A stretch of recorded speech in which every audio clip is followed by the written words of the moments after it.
I vilified you? Do you know that the skin of the old lord in bed has already been stretched to its limit?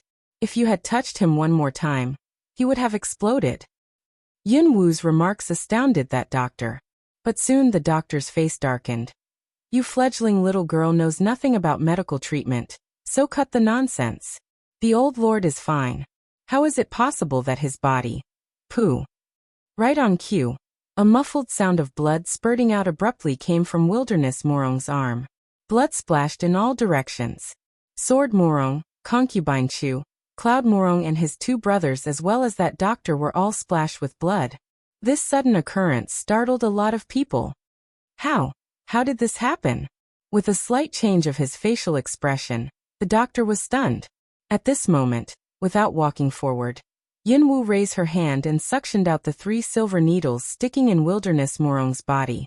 However, Yun Wu didn't take back the 3 silver needles, but casually waved her hand and tossed the needles to the ground.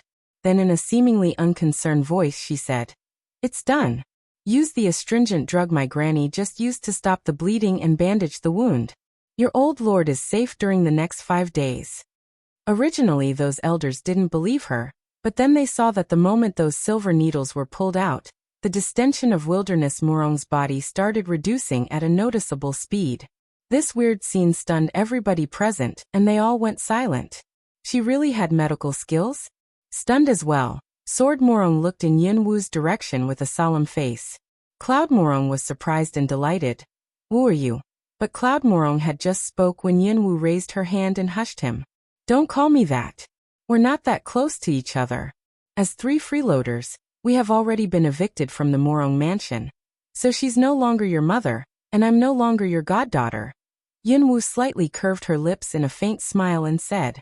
However, faces of all people present darkened again when they heard her remarks, frowning. What did this girl mean? Was she trying to put up a front at this moment? By the way, there's another issue I'd like to tell you. As those elders became displeased, something seemed to have just occurred to Yun Wu. "What is it?" asked Cloud Morong. Watching them with a smile, Yun Wu said, "What your old lord caught is a rare disease similar to pestilence which is highly infectious. Anyone whose skin got splashed with his blood will be infected. Symptoms might appear immediately or 3 to 5 days after infection at the latest. Infected people's bodies will slowly swell, and eventually become just like that of him. When the swelling exceeds a certain point, their bodies will explode.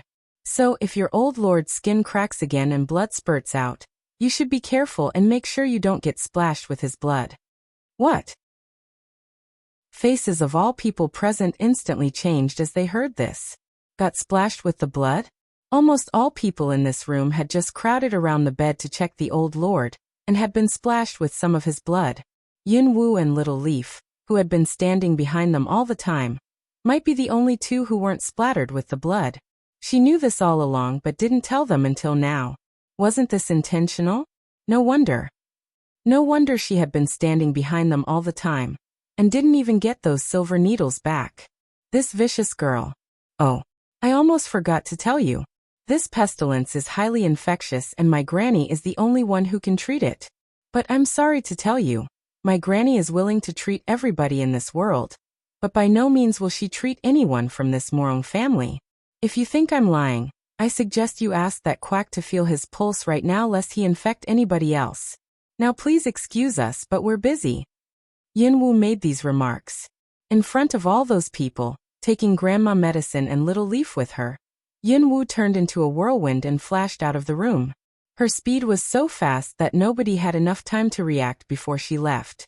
When Sword Morong, Concubine Chu and the others realized what had happened, the 3 persons were no longer in the room. I have an itch. Is it possible that the girl was telling the truth?" Someone in the room said. Hearing this, all people in the room panicked. Everybody began to check themselves to see whether or not their skins were splashed with blood. Concubine Chu's acupoint was struck, and she was the one whose face changed the most drastically. She had been standing at the bedside, and was splashed with the most blood. There was also a dramatic expression on Sword Morong's old face.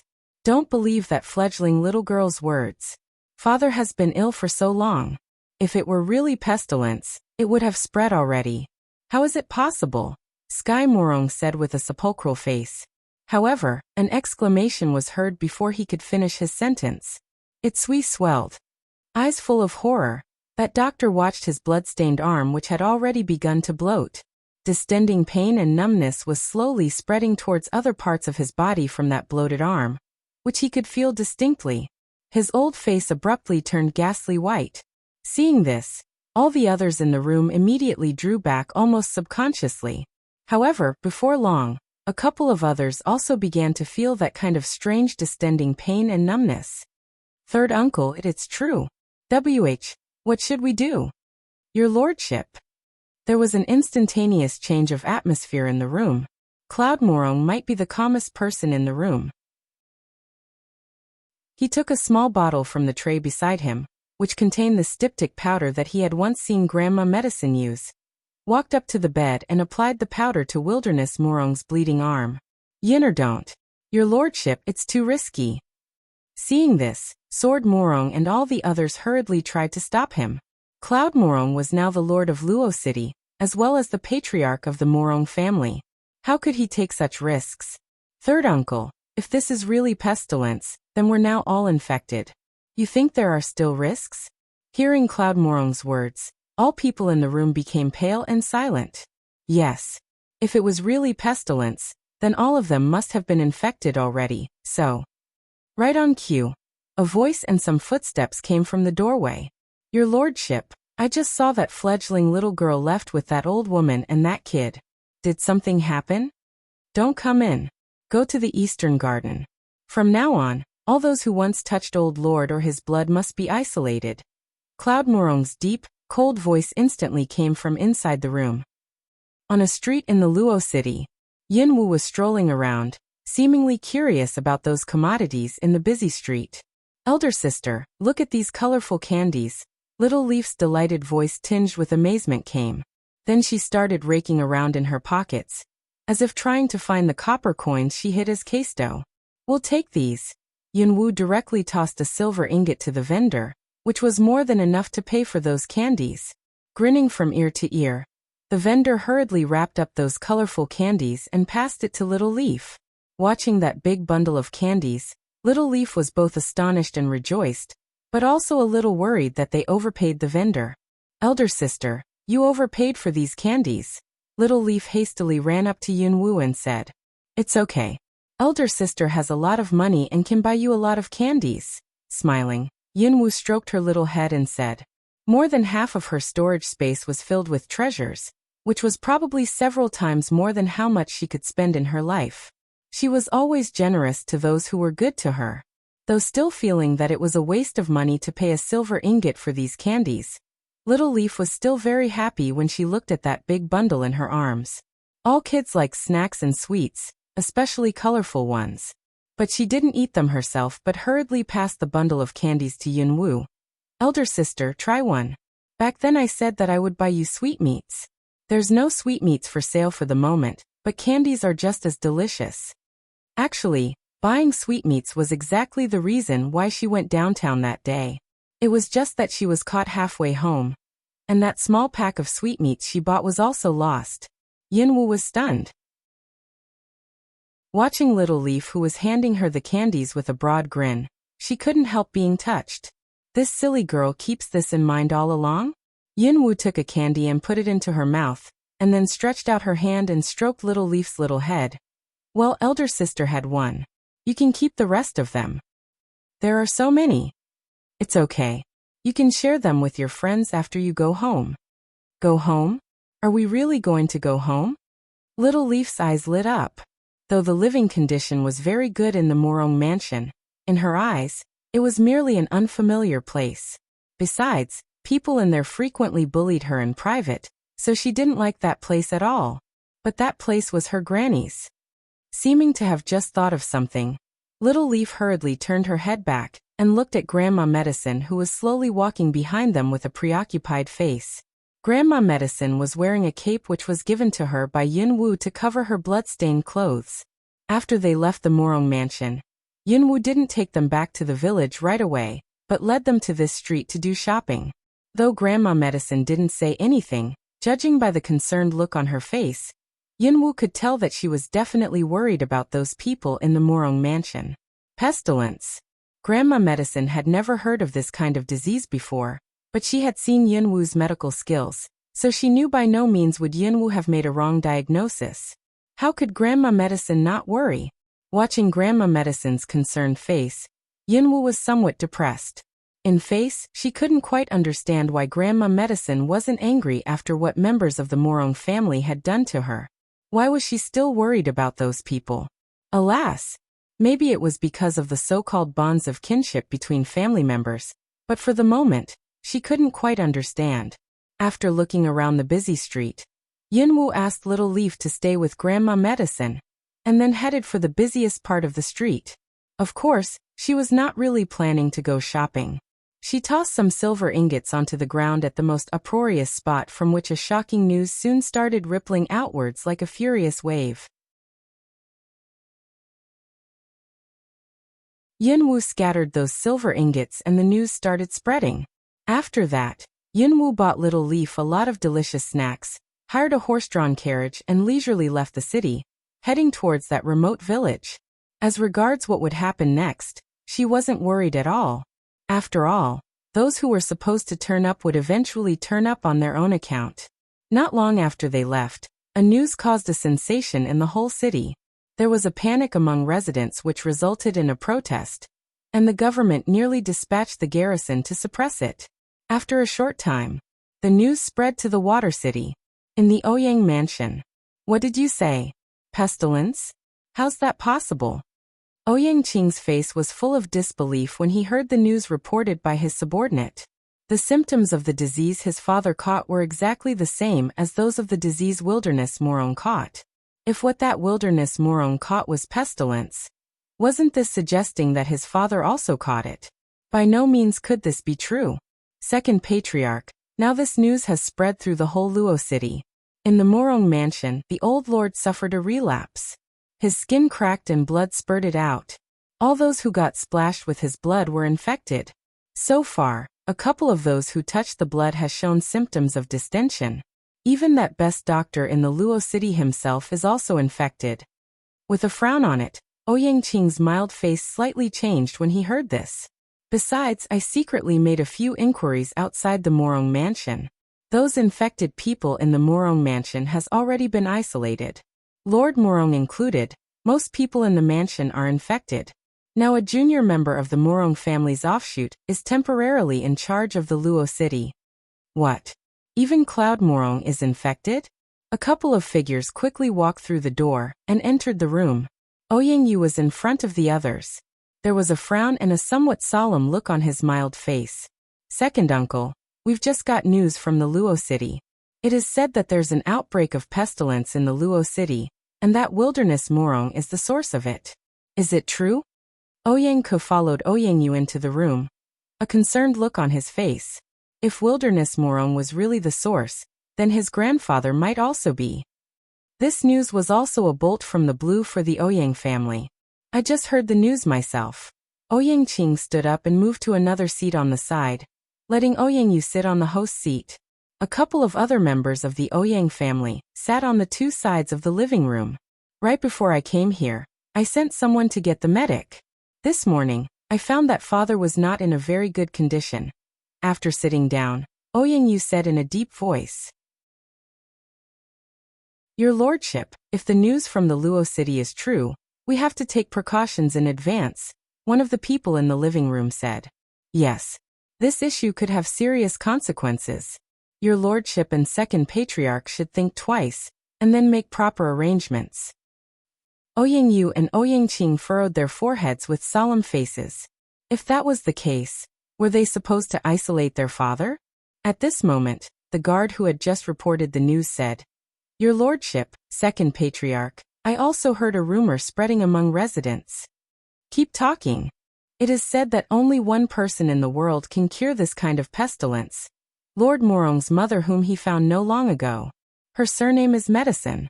But for some reason, this woman and her two granddaughters left the Morong mansion and returned to a village named Lian Village, which is located to the west of the Luo city. Lian Village to the west of the city? Isn't that an out-of-the-way village on the border between the Luo city and the Water City? Then what are we waiting for? Let's go invite that woman here right now. Oyenku's fifth uncle hurriedly said in a gruff voice. Fifth younger brother, let's verify the news first. No matter that rumor is true or not. The first thing we should do is go to the Murong mansion and sound them out. If it's really pestilence, then we go to invite her. Yes.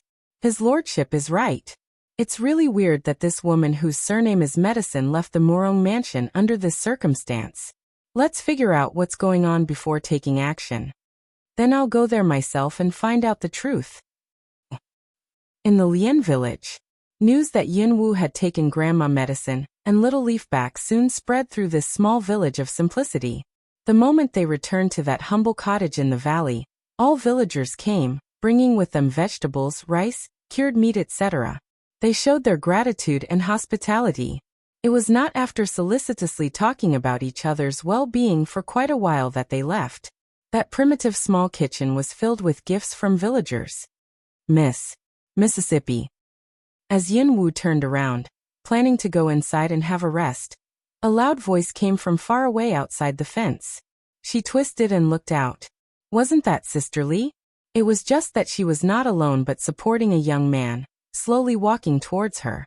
That man was bronze-skinned, neither fat nor thin, and could be counted fairly handsome. He was Sister Lee's younger brother Li Shuyang, the man whose abdomen was cut open by a wood wolf that day, and who was the first one that Yunwu treated. Li Shuyang's face was still a little pale, but judging by the fact that he was able to walk, he must be making a remarkable recovery. Miss, we heard that you brought Grandma Medicine and Little Leaf back, so we immediately came here. There'd been no news of you since you left, and we were all very concerned. We worried that something might happen to you, so we had old Chun, who lives near the entrance of the village, go to the Luo city to make some inquiries, but he never sent any messages back, which was why we thought that something really had happened. We're very glad that all of you came back safe and sound. Sister Lee walked up to Yunwu and couldn't help saying all these words. But Yunwu could distinctly feel the concern in her tone. Yunwu slightly curved her lips and politely smiled at Sister Lee. Thank you for your concern, Sister Lee. We're fine. We were just handling some issues. It's good to have you back. Oh, this old hen is for you. I reared it myself. You saved my younger brother and my husband. I have nothing else, so I want to give you this hen to show my gratitude to you. You must accept it. Upon these words, Sister Lee handed an old hen to Yunwu. In both her last incarnation and this one, this was Yunwu's first time to be offered a thank you gift, so she was not very accustomed to this kind of occasion. But Yunwu didn't decline. Sometimes it was better to allow people to return the favor, which would make them feel better, sparing them the burden of thinking that they owed someone a favor. Seeing that Yunwu accepted the gift willingly, Sister Lee was very happy. At this moment, she seemed to have remembered that her younger brother was beside her. Oh, this is my younger brother. His name is Li Shuyang. Yunwu moved her eyes onto Li Shuyang. He looked pretty decent and inoffensive. When his eyes met Yunwu's, a look of timidity crossed Li Shuyang's pale face, but then he thanked Yunwu in a natural, polite manner, saying, "Thank you for saving me, Mississippi. I owe you my life." He said this with a serious look on his face. It was not that big a deal, and you don't owe me your life. Well, don't just stand here. Let's go inside and have a cup of water. Yunwu didn't take his words seriously. Upon these words, she turned around and walked into the cottage. Sister Lee turned his head aside and gave a glance at Li Shuyang. Naturally, she noticed the timid look on his face when he was watching Yunwu. It was just that this girl was extraordinary, and she believed that her silly younger brother had only a slim chance. In a border city, one day, a signalman carrying a dispatch from the Water City arrived. He galloped directly towards a luxurious mansion. Report: the Lord of the Water City requests Medic Chen's presence in the Water City. The former Lord of the Water City is terminally ill. However, almost immediately after he finished his report, another signalman hurried inside. Report: the Lord of the Luo City urgently requests Medic Chen to go to the Luo City. There's an outbreak of pestilence in the Luo City and residents are in dire need of medical treatment. 2 reports were soon delivered to the owner of the mansion.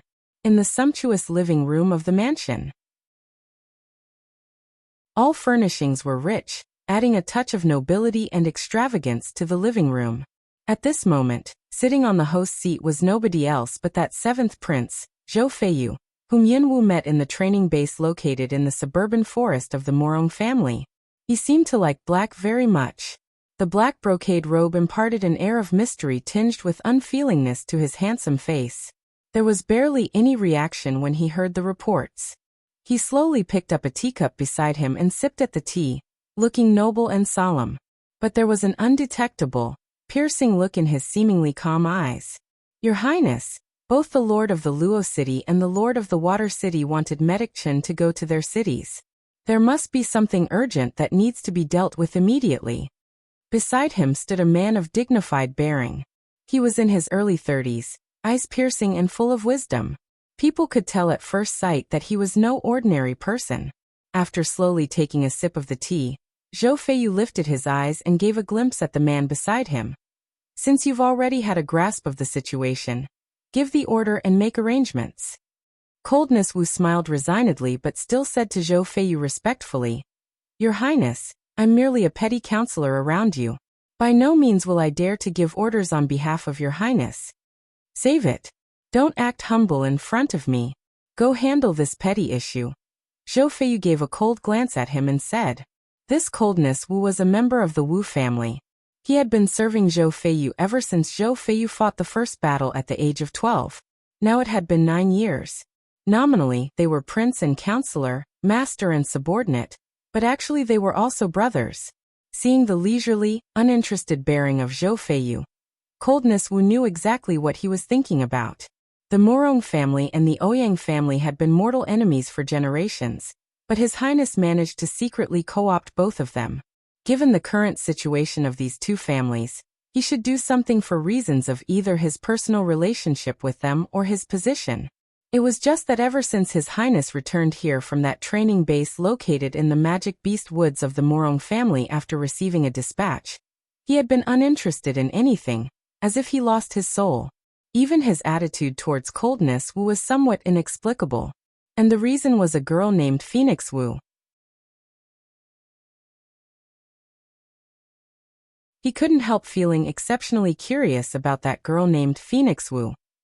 Who was that girl exactly? It was surprising that the 7th prince, who was arrogant and picky and who always regarded women as toys, was now missing a girl morning, noon and night.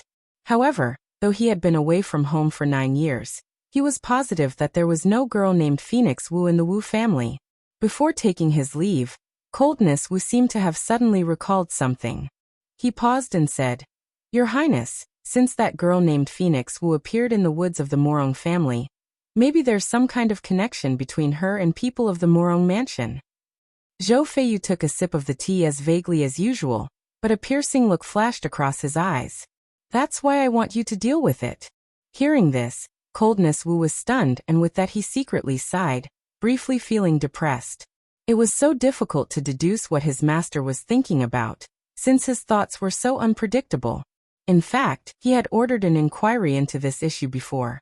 Rumors in the Luo city said that a teenage girl made a scene in the offshoot mansion of the Morong family, and also blustered that she would massacre members of the Morong family.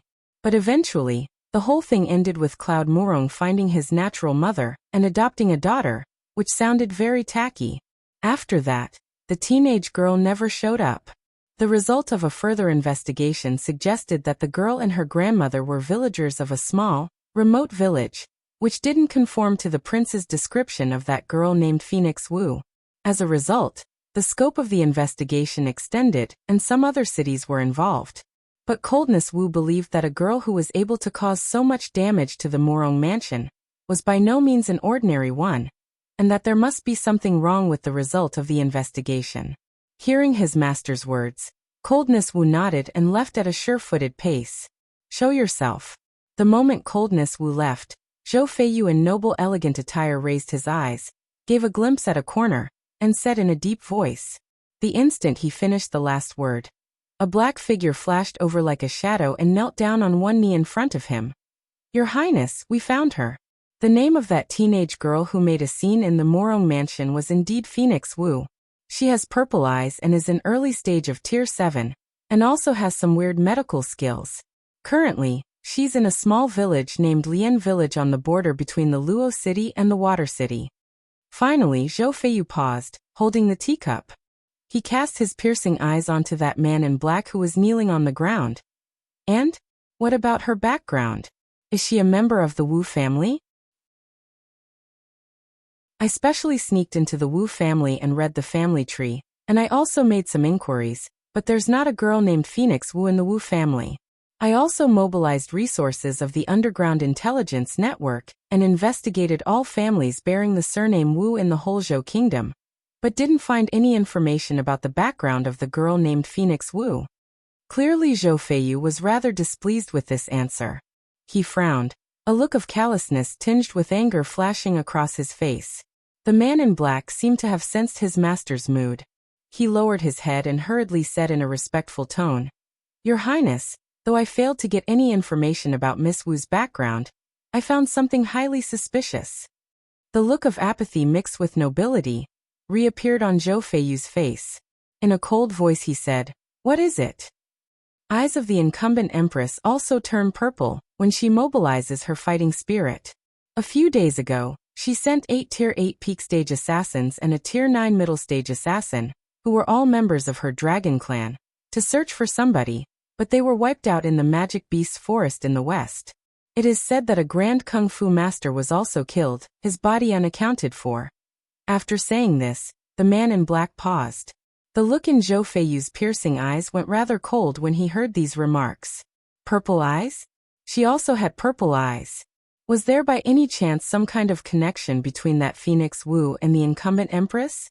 A few days ago, news about what Miss Wu did in the Morong mansion also spread to the imperial city. The empress secretly dispatched 2 grand assassins of the dragon clan to the Luo city. It seems as if they're looking for someone. Levels of assassins.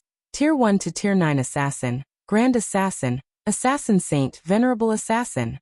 Grand assassins were elite assassins. Since the empress dispatched 2 of them at one time, it seemed that the person she wanted to find was no ordinary person. Judging by the current clues, it was very likely that her target was Phoenix Wu. After hearing the report, Zhou Feiyu didn't show any expression on his face, and neither did he say anything, so naturally that man in black also kept silent, kneeling on one knee. After quite a while, "You may leave." No order was issued. His voice returned to normal, which was callous and unconcerned. The man in black answered, "Yes," respectfully, and then disappeared into this luxurious living room with a swish. Instantly, Zhou Feiyu, who was sitting in the main seat, became the only one in the living room. However, right at this moment, the air about him instantaneously became sepulchral. The empress? An icy look appeared in his piercing eyes and his sexy, thin lips clamped tightly together, which made the contours of his handsome face look somewhat grim. Night had just fallen. 2 mysterious figures swished onto the roof of the Morong mansion, and then deliberately gave off their powerful qi, which then spread towards the mansion. "What is it?" "Intruders. Move." Lamps and torches were instantly lit up in the Morong mansion. Batches of guards flooded towards the source of the potent qi. The pervasive powerful qi also alarmed many other people in the mansion, including Cloud Morong, Sky Morong, who were isolated in the East Garden. Qi of a grand kung fu master? No. Grand assassin. Sky Morong and the others walked out of the courtyard and raised their heads. Seeing the 2 middle-aged men in black on the roof of the highest house, they furrowed her brow. "If I may ask, why did you pay us a visit at night?" Cloud Morong cupped his hands before his chest as a friendly gesture, and said in a fairly respectful tone, "Showing respect to the strong was necessary." He didn't want to offend anybody, especially on this occasion when these 2 grand assassins gave off their potent qi, but didn't launch an attack, which indicated that they were probably not here to fight. Hearing Cloud Morong's words, the slightly shorter and thinner one of the 2 assassins said in a deep, cold voice which sounded as if it had been amplified by some sort of device, "Which one of you is the Lord of Luo City?" Hearing this, all people in the Morong mansion heightened their vigilance. Sky Morong tried to step forward but was stopped by Cloud Morong. I am. What can I do for you? Cloud Morong took a step forward and said. The two glimpsed at Cloud Morong, who was down below. Naturally, they noticed that those guards were all standing by outside the courtyard, as if they were not allowed to enter the East Garden, so all they could do was staring up at the targets with vigilant eyes. It seemed that people in this Morong mansion had really been infected with pestilence. I heard that a few days ago a teenage girl made a scene in Morong mansion. And after that, the Lord of Luo City adopted her. I'd like to see that girl. Is she in? Another grand assassin said. His words stunned all people of the Morong mansion. Surprisingly, these two grand assassins were here for Phoenix Wu? Didn't that Phoenix Wu come from that small village? Why these grand assassins wanted to find her? Did she have a secret identity? Cloud Morong kept silent for a while and then said, Sorry. She's already left Morong mansion. Currently, we don't know where she is either.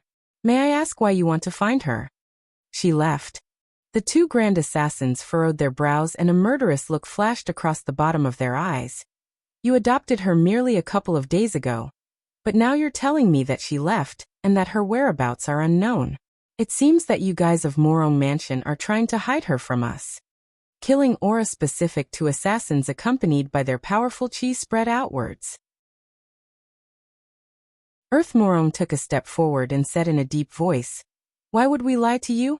The day before yesterday, she was evicted from Morong family. Yes, everybody in the Luo city knows this. It seemed that the two grand assassins hadn't expected the target would leave before they arrived.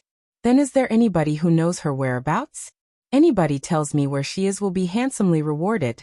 The shorter assassin, whose code name was 19, fished out a gold ingot and said to those people down below. Seeing this, Cloud Morong knitted his eyebrows.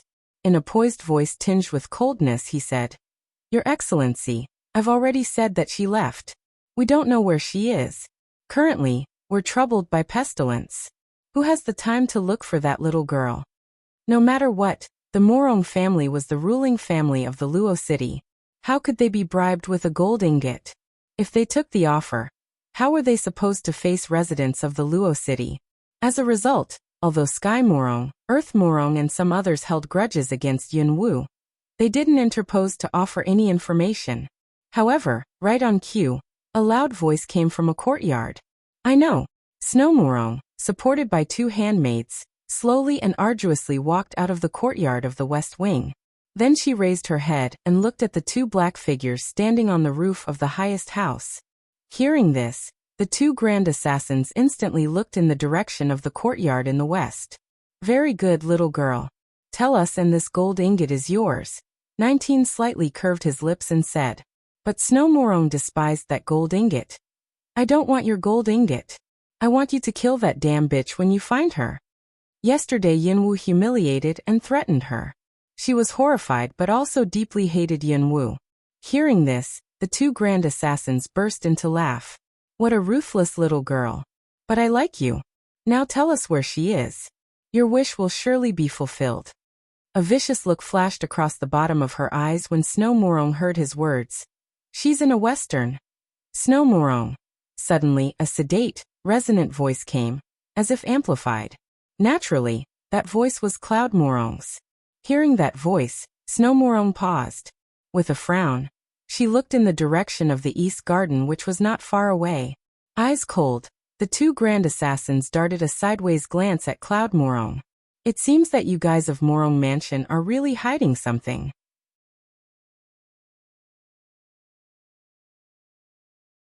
With a cold, sepulchral look on his face, Cloud Morong raised his head and looked at the two grand assassins. If nothing else here concerns your excellencies, please leave. Otherwise, Morong Mansion will have no choice but to inform our elders in closed-door cultivation. In that case, I'm afraid we might cross swords with each other, and you'll have to excuse us for having no idea how to receive our guests with hospitality. What? In our eyes, Morong Mansion is nothing. How dare you threaten us? The look on the face of that taller grand assassin, whose codename was 18, went cold. Saying no more, Cloud Morong produced a whistle-like object from somewhere and blew it. No sound was heard, but special sound waves had spread outwards. The two grand assassins seemed be surprised that this Cloud Morong did dare do this. Their faces instantly went angry and cold. "You're courting death." After saying this in a sepulchral voice, 19 wanted to jump down. Wait, but 18 stopped him. "There's pestilence in this Murong mansion. Don't be so impulsive. The taskmaster assigned to us is the most important thing." 18's words calmed 19 down. "Little girl, you just said that she was in a place in the west. Where is it exactly? Don't be afraid. As long as you tell us, we will kill her for you. You have my word." 19 looked in the direction of Snow Murong and tried to tempt her. Snow Murong was eager to tell them. However, "It seems that your excellencies are trying to make things tough for us." Cloud Morong's voice instantly went cold, and with that he leaped onto the roof. 19 and 18 exchanged eye contact. In their sight, killing Cloud Morong, who was merely at tier 9, was as easy as killing an ant. However, they hadn't decided whether they should kill him or not when everybody vaguely sensed that several potent chi were coming in their direction from various positions in Murong Mansion. "Fine. Since you're unwilling to cooperate, prepare yourselves to face the consequences of offending Dragon Clan." 19 darted a cold glance at Cloud Morong. The moment he finished the last word, the two black figures swished away. However, the face of everybody in Murong Mansion changed when they heard the last remark. Dragon Clan. That was the biggest and most mysterious assassin organization in Zhou Kingdom. It was said that every assassin of Dragon Clan was top-notch kung fu expert. There was a saying that most people living near marketplaces knew. Smart people would rather offend the emperor than offend Dragon Clan. Otherwise, one would get killed without knowing how. The two people were members of Dragon Clan? God. If they had known this, they would never have covered for that fledgling little girl. Now they had offended Dragon Clan. The consequences would be. Thinking about this, everybody was horrified. But Cloud Morong knitted his eyebrows. It was not the consequences but Grandma Medicine and Yunwu that he was worried about. Since this Dragon Clan had come to Murong Mansion, it was very likely that before long, they would find some clues that would lead them to Lian Village. In that cottage in the valley, the candlelight was not very bright, but people in the room could see things clear enough. At this moment, that small table was full of dishes. Little Leaf cooked all these. Yunwu had tried to help, but it turned out that her cooking skills were not as good as her killing skills. Since she was more of a hindrance than a help, they ended up having dinner so late. "Granny, this is an old hen Sister Lee gave us. Elder sister and I stewed it for several hours. Have a try. See if it's delicious." Tough still a young girl, Little Leaf could do things as well as an adult. Her mouth had been watering all along, but as a very dutiful granddaughter, she chose to serve a bowl of chicken soup, with a big drumstick in it, to Grandma Medicine first. And then she filled another bowl with soup, put a big chicken drumstick in it, and passed it to Yunwu. After that she filled a small bowl with soup for herself. "Elder sister, have a try. Sister Lee gave this chicken to you. You should eat more." Yunwu was moved at Little Leaf's behavior. This girl herself probably had no idea how adorable she was and how deeply Yunwu was touched.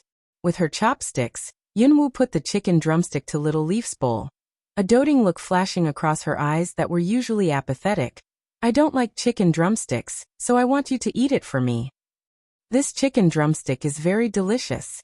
Elder sister really doesn't like it?" Hearing this, Little Leaf looked at Yunwu with an earnest look. After Yunwu nodded very earnestly, Little Leaf was relieved, grabbed the drumstick and started chomping on it. Seeing this, Yunwu smiled. "Slow down. You might choke on it." Then she moved her eyes to Grandma Medicine. "Granny, have some. Don't worry about those people in Murong Mansion. Nothing will happen to them anytime soon." Grandma Medicine had been preoccupied all day long, so of course Yunwu knew it. Hearing her words, Grandma Medicine involuntarily looked at Yunwu. "You can tell?" Yunwu smiled blandly. "Granny, it's on your face. I'm afraid not only I but also Little Leaf could tell." Little Leaf nodded on hearing Yunwu's remarks, gnawing at the chicken drumstick.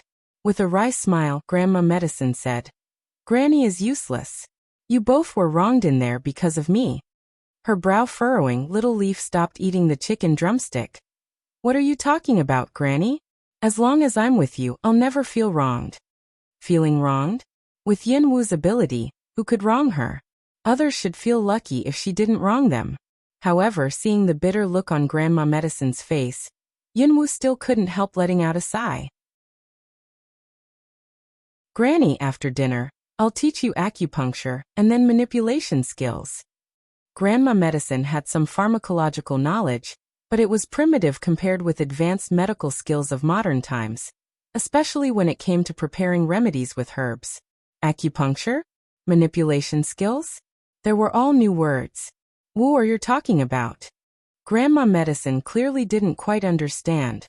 If I'm right, with acupuncture, manipulation of a couple of special acupoints and some antiphlogistic herbal medicine, Wilderness Murong's illness will be cured, said Yin Wu.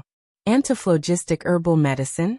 Wuer, is antiphlogistic herbal medicine really a cure for that pestilence? Grandma Medicine was uncertain. Even Little Leaf was very curious about it. Yin Wu couldn't help curving her lips in a smile. Granny, there's no need for you to ask so many questions. Just regard it as pestilence, and you're the only one who can cure that pestilence. So when you go there to treat the disease, remember to have others leave the room. As for the herbal medicine, I'll have Little Leaf pound the herbs for you in advance. Her words were somewhat confusing. Grandma Medicine only understood part of them.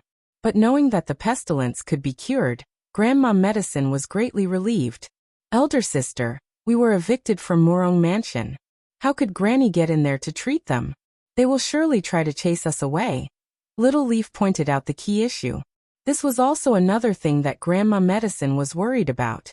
Now that they had been evicted from Murong Mansion, the third uncle and the others probably wouldn't believe her, even if she was willing to go back. Hearing this, Yin Wu smiled, a self-conceited look flashing across her purple eyes. Just enjoy the dinner. You don't have to worry about this issue. Do what I tell you to do, and in just a couple of days, you'll be able to return to the Murong family in fine style, and nobody will dare bully you ever again. The next day, dawn had just broken when a group of people came to this small village of simplicity. Yin Wu had scarcely walked past the threshold, and stretched out a little bit when Little Leaf rapidly rushed back. Elder sister, there are a lot of people outside the village. They requested Granny's presence. Face red, Little Leaf was panting heavily due to the fast running. Where's Granny? It was just after dawn, but Grandma Medicine was nowhere to be found. Little Leaf said, Granny got up very early and went up the mountain to collect 3-leafed medicinal herbs with antiphlogistic properties. The night before, Yin Wu taught them acupuncture and manipulation skills, but they still needed a kind of 3-leaf medicinal herb with antiphlogistic properties, so Grandma Medicine went uphill to collect some early in the morning. Hearing this, Yin Wu asked Little Leaf, do you know who those people outside the village are? However, there was no need for Little Leaf to answer. They saw that in the distance, several groups of people carrying sedan chairs were walking in their direction. Seeing those people, Yin Wu slightly raised her eyebrows and curved her lips in a faint smile. Little Leaf, go tell them that Grandma Medicine is not in. And then ask Sister Lee to bring some strong men here, and get these people out of our village. If they want to resort to violence, ask Sister Lee to tell them that Grandma Medicine will never treat them if they attack our people. Why? Little Leaf asked subconsciously. But the next moment, she scratched her head and giggled. I understand. I'll do whatever Elder Sister tells me. I'll go there right now. Upon these words, Little Leaf ran towards those people. Most of those people were distant relatives, the Murong family. Back then in that room, a lot of them got infected. Family members of that best doctor of Luo City also came. This was also a contributing factor to the panic among residents of Luo City. Even the best doctor was infected. Who else could possibly treat them? It had been a couple of days. Some of them must have shown symptoms of edema. But none of these insignificant people was Yin Wu's target. She wanted to use a big bait to catch a big fish. At noon, another group of people arrived at the outside of the village, but unlike those arrived in the morning, they were led by a young, handsome man, the team behind whom was neat and orderly. However, they had scarcely arrived at the entrance of the village when a couple of strong male villagers blocked their path. A villager said in a gruff voice, Who are you people? Grandma Medicine is not meeting any one of you. Please return. Stop wasting time here. Fellow townsmen, we're from the Ouyang Mansion in Water City. There's an emergency and we really need Grandma Medicine's help. Please do us a favor and let us through. Ouyang walked forward and said in an elegant, courteous manner. His attitude was far more polite than that of those who arrived in the morning. However, before that villager could answer him, one of the several groups of people who had been waiting all along said in a cold, sarcastic tone. You think they'll let you through just because you called them fellow townsmen? Take a rest, and then retrace your steps back home. Grandma Medicine won't even meet people from Luo City, not to mention you guys from Water City.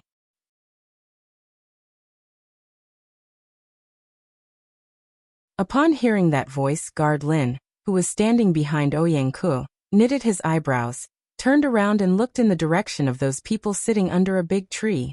It seemed that the villagers didn't allow them to enter the village either. You're members of the offshoot mansion of the Morong family? Guard Lin noticed the symbols on their clothes. Judging from the symbols on their clothes, they were members of the several offshoot mansions of the Morong family, but he didn't see any symbols of the main mansion of the Morong family. Of course, Grandma Medicine is the natural mother of Lord Morong. She's a member of Morong Mansion. A member of the 6th offshoot mansion of the Morong family said. Members of other offshoot mansions all nodded on hearing this. But Guard Lin snorted. You guys from Morong Mansion are really thick-skinned. I heard that several days ago you evicted her from Morong Mansion, but now you're telling me that she's a member of Morong Mansion. Your shameless deeds really broaden my horizons. The Morong family and the Ouyang family had always been mortal enemies, so both sides showed undisguised hostility in this encounter. Upon hearing his sarcastic words, all those people sitting under the tree abruptly stood up with a sullen face, anger surging through them. Don't go too far, dude. This is Morong family's turf. You're just an outsider. It's not your place to comment on Morong family's issue. This is Morong family's turf? However, when the tension was reaching a flashpoint, a chilly voice came from somewhere. Tisk tsk. Did you come to my turf to fight for its ownership? Upon hearing this, everybody looked in the direction of the source of the voice. When they saw that purple, neat figure, everybody was stunned, amazed by her beauty. That was a beautiful, purple-eyed teenage girl clothed in purple.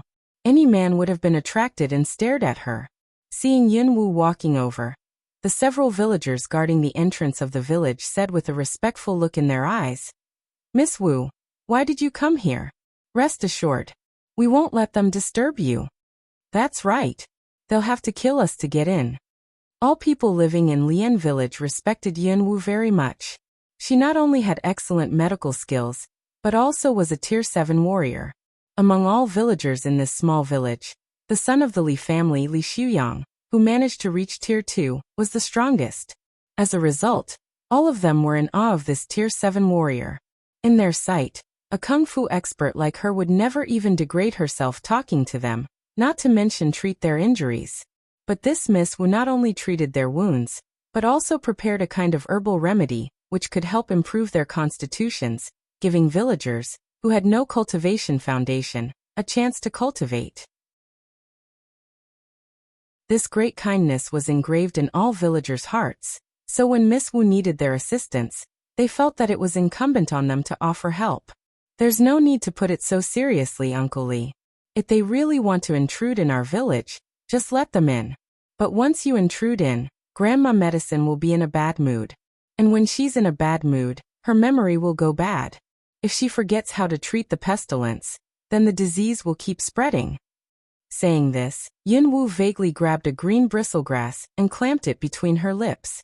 She looked very casual and languid. However, after hearing her words, all those people waiting outside the village clenched their teeth in anger. Wasn't she putting on airs? Ouyang seemed exceptionally excited on the sight of her, and the look in his eyes were growing more and more ardent as he watched her every move. He couldn't help but hurriedly take a few steps forward, cup his hands before his chest and said courteously, Miss, I'm Ouyang from Water City. We once met in the Magic Beast Forest in the west. Do you still remember me? Yunwu vaguely raised her eyes and took a bland glance at Ouyang, who was wearing a cyan brocade robe, looking genial, cultured and elegant, and fairly handsome, too. I think so. After sizing him up for quite a while, she answered blandly. Her answer made Ouyang feel both amazed and delighted. He walked a couple of steps closer and said, Miss, I meant to pay you a visit back at the time when you were still in Morong Mansion, but because of... If you want to talk, just talk. Don't try to slip into our village. Before he could finish his sentence, a gruff voice interrupted him. It turned out that Ouyang had unconsciously crossed the village boundary of Lian village, walking towards Yunwu while talking. Seeing this, Uncle Li and the other villagers immediately hurried forward, opened their arms and stopped Ouyang from getting close to Yunwu. How dare you be impertinent to our master? You're courting death. Upon seeing this, Guard Lin angrily walked forward, meaning to pull out his sword. Swish! A green bristlegrass shot over like a silver needle and hit the back of Guard Lin's hand. Guard Lin's movement froze and his whole palm went numb and limp. An astonished look flashed across Guard Lin's eyes. He raised his head and looked over those villagers' shoulders at Yunwu. The green bristlegrass between her lips was gone. Those villagers didn't notice, but Ouyang did. Guard Lin, stay back. Ouyang ordered in a deep voice and then politely drew a few steps back outside the village boundary. My apologies. My subordinate and I were impolite. I do beg your pardon, Miss Uncles. He was cultured, courteous and moderately humble. Uncle Li and the others involuntarily sized him up, their moods growing much better. Master Ouyang, you brought so many people here. Do you want to intrude into our village? All villagers here are unarmed. Yunwu took a glance at those over 10 guards standing outside the village, lifted her eyebrows and then looked at Ouyang. Please don't get me wrong, Mississippi. We're not bandits or hooligans. It's just that my grandfather is seriously ill, so I came here to invite Grandma Medicine to Ouyang Mansion and help treat him. Ouyang hurriedly said in a courteous manner, as if he was worried that she might misunderstand him. Really? But it seemed as if your guard was trying to draw his sword on us. Yunwu curved her lips in a half-smile. Was that how people of Ouyang Mansion send an invitation? It was really special. A thoughtful look crossed the bottom of his eyes when Ouyang heard her remarks. And with that, he curved his lips in a mild, elegant smile. You misunderstood us, Mississippi. We departed from Ouyang Mansion in a haste, and forgot to bring some decent presents with us. That subordinate of mine doesn't have any valuables on him, so he wanted to offer you his sword as a gift. That sword was forged from refined materials in Ouyang Mansion. It doesn't count as a lavish gift, but villagers of this Lian village could use it to defend themselves. Please accept it. With his amazing eloquence, Ouyang managed to maneuver through this awkward situation with a tactfully worded reply. After that, he turned his head around and winked at Guard Lin, who was standing behind him. That hand of Guard Lin's was still numb and stiff, but he hurriedly unfastened the sword from his belt. As if by tacit agreement, those 10+ guards behind him also did the same thing. Before long, more than 10 exquisite swords were placed before Uncle Li and other villagers. Are these for us?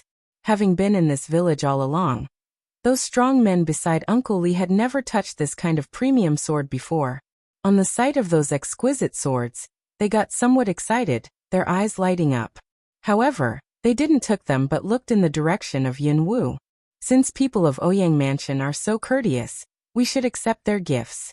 Lian village indeed could use some decent weapons like these. Yunwu said in a languid casual manner. Ouyang's deep, black eyes lit up when he heard her words. These are just greeting gifts. Lavish presents from Ouyang family will arrive soon. We'll respectfully carry Grandma Medicine to Ouyang Mansion with a big sedan chair carried by 8 person. She'll be our honored guest. Nobody knew whether he was saying this to Yunwu or to those people behind him. Anyway, soon after he made these remarks in a muted voice, Guard Lin said something to 2 guards who then quickly left. Yunwu made no response to Ouyang's remarks. She turned her head aside and said to Uncle Li and the other villagers, Uncle Li, hand out those swords to villagers. It's about time for lunch. There's no need to stay here any longer.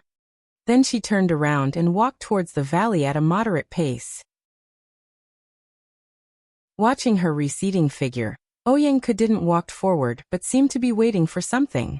Hearing that nobody would stop them from going inside, Those people of offshoot mansions of Morong family intended to enter the village, but then, seeing that Ouyangku was still standing outside, they dithered. This Ouyangku was notoriously sly. There must be a reason why he didn't enter the village. Those people from the offshoot mansions of Morong family couldn't help but whisper into their subordinates' ears. Soon several figures quickly left. In the main mansion of Morong family, most of those who got infected that day had shown symptoms of distension. Concubine Chu, whose distension was the severest, was confined to bed, her body swollen like an inflated balloon. The numbness and pains had been torturing her day and night, giving her insomnia. The condition of Sky Morong and Earth Morong was no better. Cloud Morong was the only one who didn't show that kind of symptom. In the East Garden, Wilderness Morong, whose swelling was reduced that day, had been swelling up again during the past 2 days. At this moment, his arm was tied by a red thread, the other end of which was held by a white-bearded old man sitting outside the door. He was Medic Chen from that border city.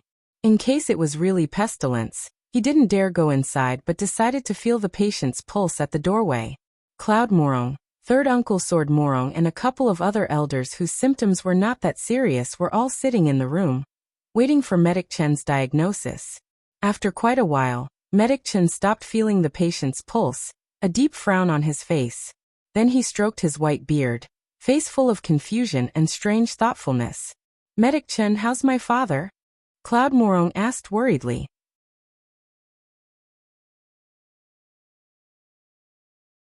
His pulse is steady.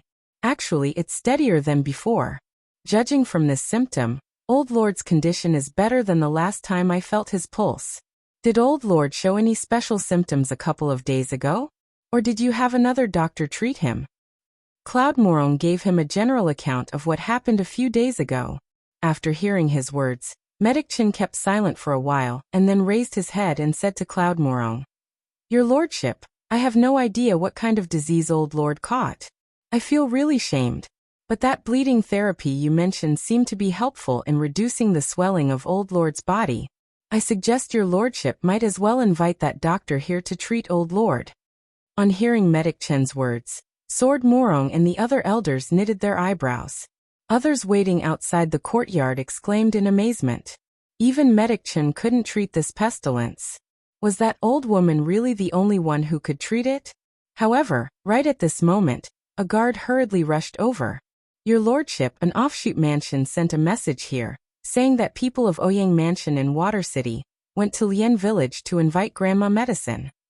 In the room, Cloud Morong was stunned. The frown of Sword Morong and the others creased deeper, and their faces went somewhat sullen.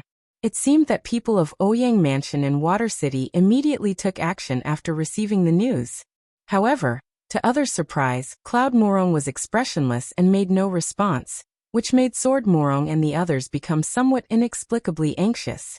Especially Sword Morong. He was the one who evicted Grandma Medicine from Morong Mansion by using the authority of his identity of an elder, so at this moment, he was the last person who should talk.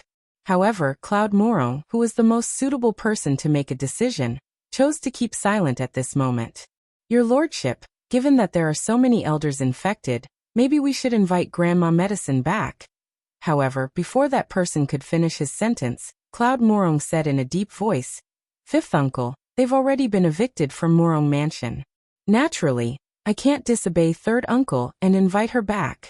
Any further discussion on this issue is unnecessary. Let Medic Chen feel your pulse. I'll go check on my father." After saying this, he walked inside the room. Hearing his words, all the others present moved their eyes onto Sword Morong. Sword Morong's face was rather cold and sullen. He was one of those whose family status was the highest in Morong family. Was he supposed to admit his mistake at this moment? If he did that, wouldn't it cause disastrous damage to his dignity and authority? Outside that cottage in the valley, Yin Wu was leisurely lying on a shabby rocking chair with her eyes closed, enjoying the tranquil afternoon, and waiting for the big bait to come to her on its own account. However, all of a sudden, Yin Wu abruptly opened her purple eyes, a piercing and cold look flashing across the bottom of her eyes. She produced a sword as she stood up from the chair, eyes sweeping around the woods. It was still quiet, but that familiar undulation in the air failed to escape her sharp intuition. Killing aura. A kind of well-hidden but blood-curdling killing aura. She sensed extreme danger. She developed this intuition in her last incarnation after killing numerous people and undergoing countless trials. It had never failed her. However, right at this moment, a cold laugh came from amid the woods. In the blink of an eye, a middle-aged man in black appeared on the top of a tree, standing steadily with the tip of his foot on a leaf. Haha. It seems that you little girl are not bad. You detected our existence. Swish.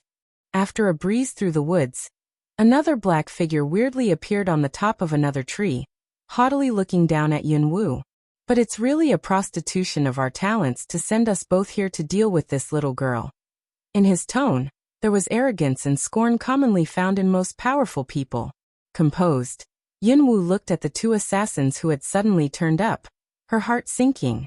Because, judging from the undulation she had just detected, these two people probably had broken through into the rank of Grand Assassin.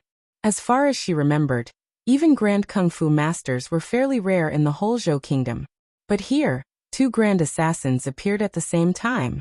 However, when Yunwu saw the special symbols on their clothes, a cold killing aura involuntarily started spreading outwards from her. You're members of Dragon Clan? Dragon Clan was an organization subordinate to the incumbent queen, so who sent them here was very obvious. It was just that the queen shouldn't have known she was Yunwu from Yun Mansion. Why did she send people to kill her again and again? Hearing her words, 19 lifted his eyebrows and looked at Yunwu with a sneer on his face. You little girl actually know that we're from Dragon Clan. No wonder Master wanted to. However, he broke off in the middle of a sentence. It was probably because he realized that he was talking too much. You know too much, little girl. Be cooperative and we'll make your death quick and clean. 18 said in a deep, cold voice. Yunwu curved her lips into a sneer. Only if you can catch up with me can you give me a quick death. Grandma Medicine and Little Leaf were still in the cottage, so this was by no means the right place to fight. The next second she finished the last word, Yunwu's figure turned into a beam of light and disappeared into the woods in the twinkling of an eye. Faint sneer flashed across the bottom of their eyes when the two Grand Assassins saw this. The next moment, on the treetops, two figures vanished and pursued Yunwu at a weirdly fast speed. Ever since she acquired 7 kinds of element, when Yunwu mobilized wind elemental power, her speed was so fast that even Cloud Morong, who was at tier 9, couldn't catch up with her.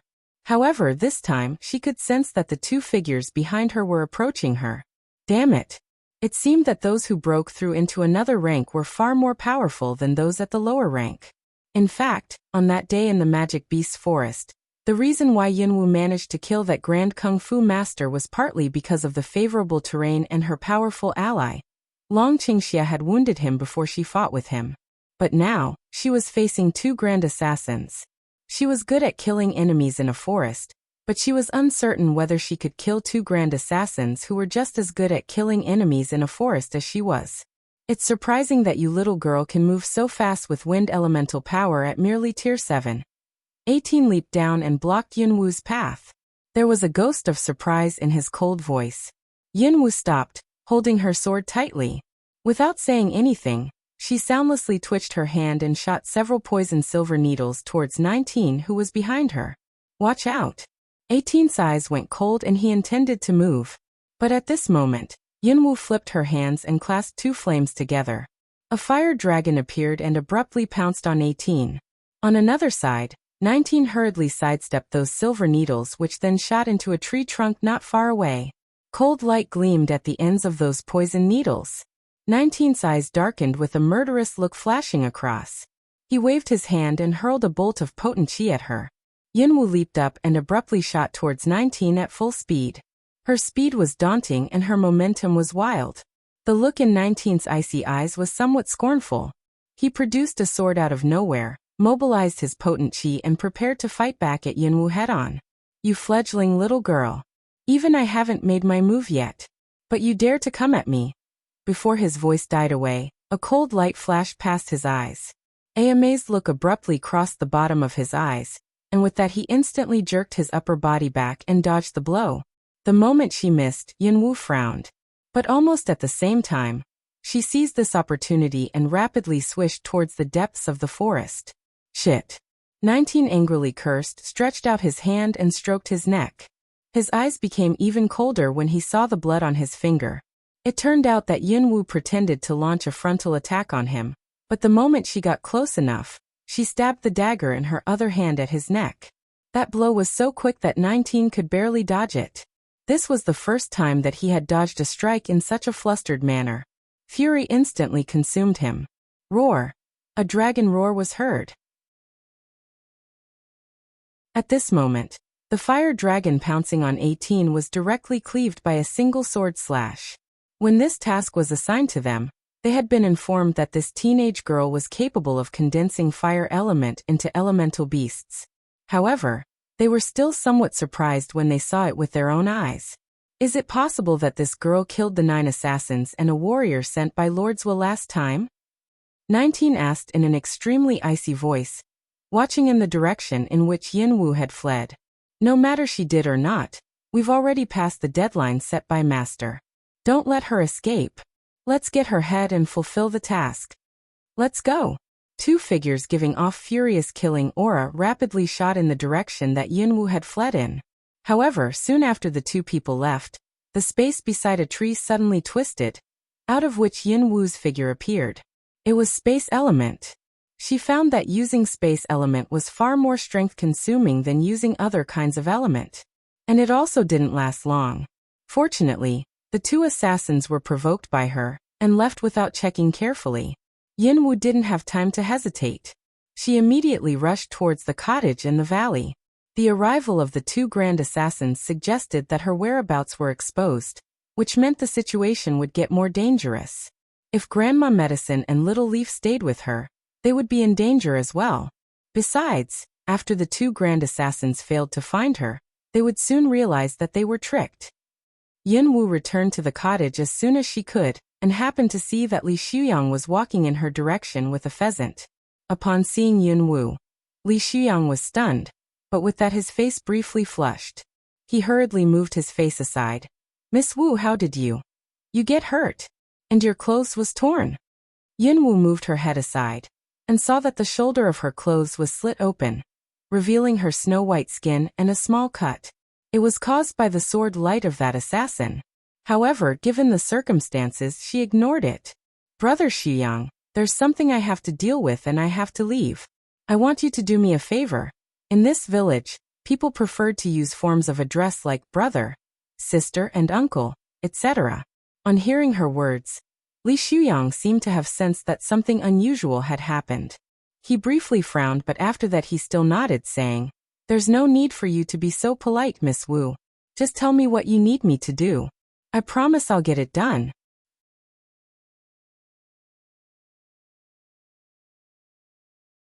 In a while, people of Ouyang Mansion in Water City will come here to pick up Grandma Medicine.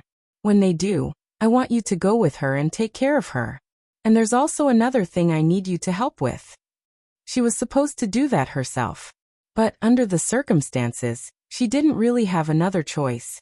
After telling him what she needed him to do, Yunwu fished out a small bottle of pills and passed it to him. "There are 3 antidotal pills here. When you show symptoms, each of you 3 should take one." And, however, Yunwu knitted her eyebrows tightly before she could finish her sentence. Damn it. They came back so soon. "Miss Wu, did something happen to you?" Watching Yunwu, who had a deep frown on her face, Li Shuyang asked in concern.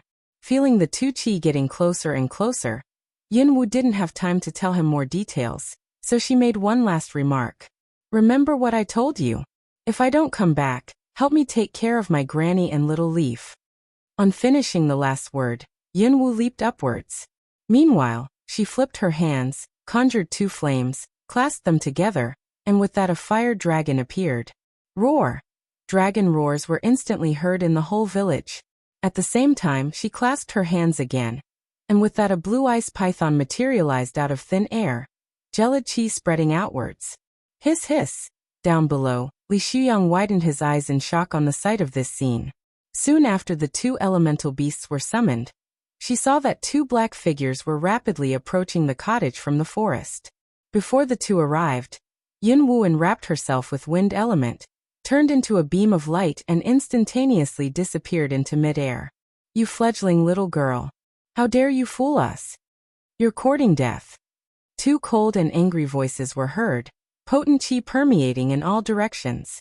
18 and 19 whipped out their swords and instantly cleaved the fire dragon, and the python formed of fire element and water element respectively. What kind of power was that? The noises attracted the attention of all villagers down below, and those people outside the village, including Ouyangke. They were all surprised when they saw Yunwu conjure up flames and water, which were then condensed into a fire dragon and an ice python. However, their surprise didn't last long, since the two middle-aged men showed up soon. When they saw that the two middle-aged men have the fire dragon and the ice python in a flash, everybody took a shiver, eyes full of amazement. Grand assassins? They were actually grand assassins. The awe-inspiring chi pervading the whole village could almost make people's hearts quiver. However, villagers involuntarily knitted their eyebrows. The two assassins were hostile to Miss Wu? There was also a deep frown on Ouyangke's face. In mid-air, after they overcame the obstacles in their path, the two grand assassins also turned into two giant beams of light and flashed in Yunwu's direction. Killing aura lingered in the air after the three figures' disappearance. The Imperial City. General-in-Chief Yun's mansion. The atmosphere in the mansion was somewhat weird this day. Servants and guards were replaced by expressionless soldiers dressed in neat uniforms. In the Imperial City, armies were not allowed to enter without the king's permission. But currently, the whole mansion of General-in-Chief Yun was surrounded by an army. This was really weird. In the living room. At this moment, the room was full of people kneeling on the ground. On the main seat sat an elegant, noble woman. Though she was in her 30s, her well-featured face could still make people's eyes light up. This woman was the incumbent Queen Xuelu. Behind the queen stood a military officer. There was a hideous, long scar on his emotionless face, which made him look rather ferocious. He scared a lot of people by merely standing there. The venerable master of Yun Mansion, Yun Qi, was standing on the right side of the living room. My queen, may I ask why you and General Liu brought so many soldiers here and surrounded Yun Mansion? On his old face was a calm, commanding look. But the discontent in his tone could be distinctly detected. In a graceful manner, Xuelu picked up the teacup, slowly took a sip and then raised her pretty eyes, looking in the direction of Yun Qi. Don't be nervous, Venerable Master Yun. I'm just trying to share His Majesty's cares and burdens. You must have heard it. Last night, a kung fu expert attacked the Grand Maester mansion. Grand Maester's son, Nangong Yi, was severely injured. This news had spread through the whole imperial city. Naturally, people of Yun Mansion knew it.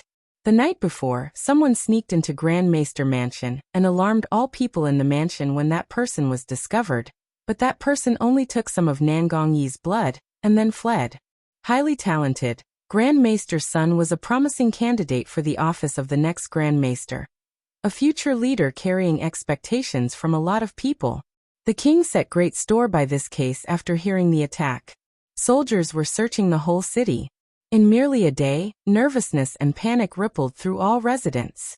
On this day, the queen led large numbers of troops, intruded into the mansion of General-in-Chief Yun, and immediately replaced all guards in it with these soldiers. Outsiders thought that members of the Yun Mansion did something wrong. May I ask what kind of relation there is between what Queen has just said and Yun Mansion? Does Queen by any chance suspect that the person who attacked Master Nangong in Grand Maester Mansion was a member of Yun Mansion?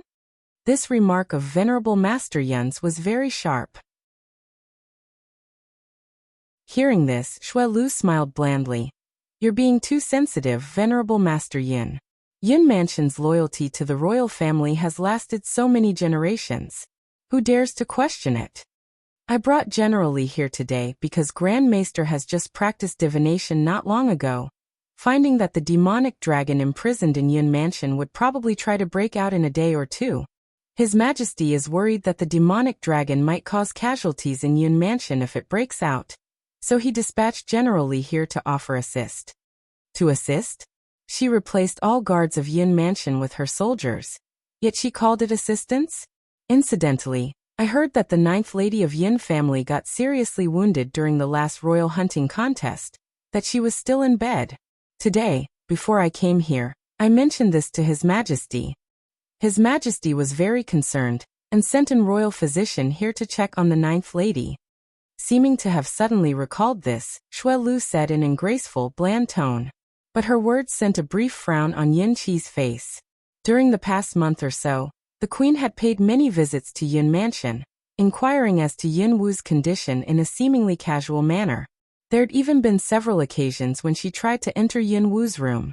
Yin Qi declined all her requests, using Yin Wu's severe injury as an excuse. But this time, she brought in royal physician here on the pretext of His Majesty's concern. Clearly she wanted to find out the truth. Was the queen by any chance the one the ninth lady had been trying to evade all this time? Whether it was the case or not, he couldn't let the royal physician into the room. No matter how lifelike the Yin Wu in bed was, the royal physician would surely find flaws once he felt her pulse. I'm grateful for His Majesty's concern, but there's no need for royal physician go through all the trouble. My ninth daughter's almost recovered. It is just that she was born feeble. After the injury, her constitution went even weaker. But I think after a few days' rehabilitation, she would be able to get off bed. Shui Lu gave a faint smile, a deep and unfathomable look in her eyes.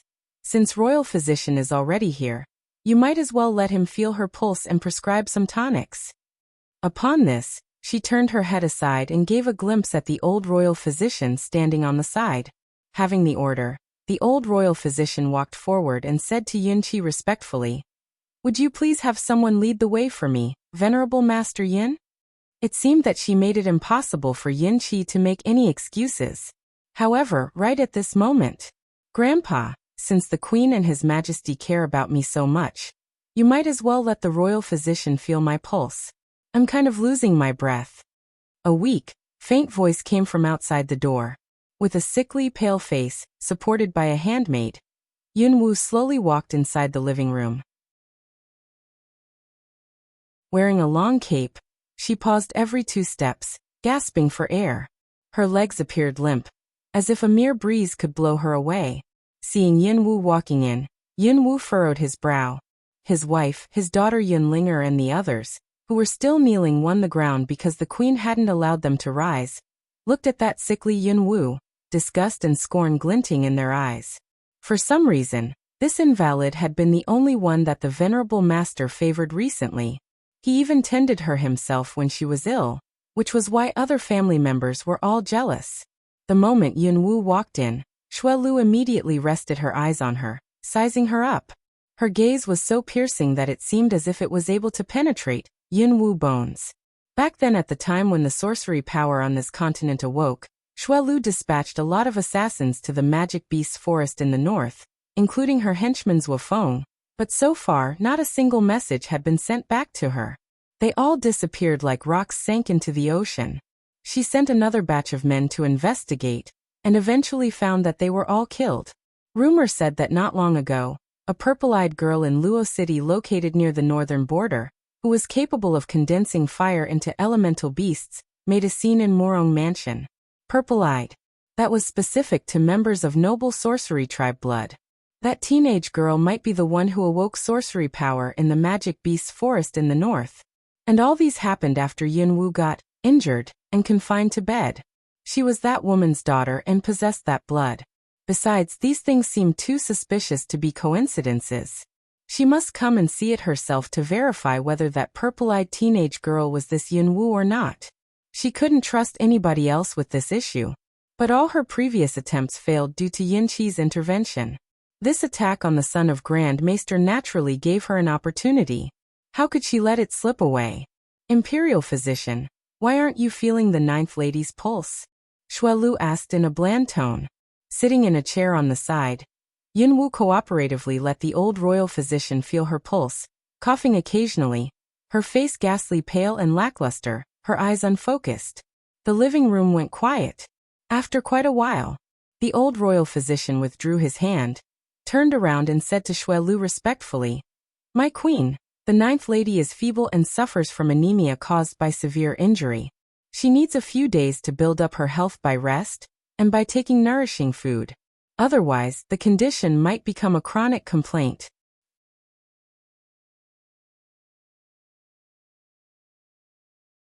This imperial physician was the best in the imperial palace. He had never made any mistakes in his diagnosis. If he said that this condition was caused by severe injury, then it definitely was. The vigilance in Xue Lu's eyes seemed to be quietly dissolving after she heard the royal physician's words. Since the ninth lady's illness is really so serious, prescribe her some tonics. If there are not enough precious medicinal materials in Yun Mansion, get some from the imperial palace. Make sure the ninth lady has everything she needs for rehabilitation. Yes, my queen. The old royal physician nodded. After taking a glimpse at Yun Wu, who was sitting in a chair with face as pale as white paper, Xue Lu stood up from the host's seat and slowly walked towards her. Take good care of yourself. After you recover, come to my palace and walk around. I like you. Saying this, she stretched out her hand and patted on Yun Wu's shoulder. But Yun Wu shivered when the queen patted her, and her face appeared even paler. After that, Xue Lu slightly curved her lips, turned around and glanced at Yun Qi. Venerable Master Yun, generally will stay in Yun Mansion for the next few days in case the demonic dragon makes trouble. I'll leave you to it. After saying this, she turned around in a noble, graceful manner, and slowly walked out of the living room, followed by those handmaids and eunuchs. Have a safe trip home, my queen. Those members of Yun Mansion, who had been kneeling on the ground all along, respectfully saw the queen off with words. Cough. However, the moment Xue Lu stepped out of the living room, Yun Wu started coughing miserably and uncontrollably. The smile on Xue Lu's face went bigger when she heard the cough after walking through the door. In the Ning courtyard, nobody was allowed to enter this courtyard. Even those soldiers dispatched to Yun Mansion were kept out of it. At this moment in a room, Yun Qi watched Yun Wu, who was sitting on a chair with a pale face, but was sipping at her tea languidly. Who are you? By no means was this Yun Wu, the one he arranged before. However, if this person was not the Yun Wu he arranged before, who was her? Yun Wu ignored him. After taking a couple of sips of tea, she slowly raised her eyes and looked at Yun Qi. It seems that it doesn't matter who I am. What matters is that the flaw in your arrangements nearly got her into trouble. Naturally, that her she mentioned was Yun Wu. On hearing this, Yun Qi furrowed his forehead. Who are you exactly? Surprisingly, she knew the issue about Yun Wu, her future husband. This remark was made not in Yun Wu's female voice but in a deep magnetic male voice. This answer surprised Yun Qi.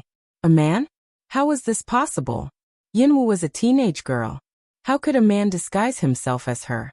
But right at this moment, that person casually threw back the cape, revealing the physique of an adult man. Unexpectedly, he managed to camouflage himself perfectly with only a cape, and cheated everybody's eyes. Who was he exactly? No. He just said that her future husband. Her? Was he referring to Yun Wu? You just said that her future husband. What did that mean? With a frown, Yun Qi looked at that man with the face of Yun Wu. It meant what you're thinking about right now. Venerable Master Yun, you're very smart, so there's no need for me to explain it to you. That man answered in an unconcerned, cold voice. Long Qingxia stretched out his hand and slowly removed the skin mask along with the hair from his head. Yun Qi was somewhat stunned when he saw that man's handsome features and silver hair.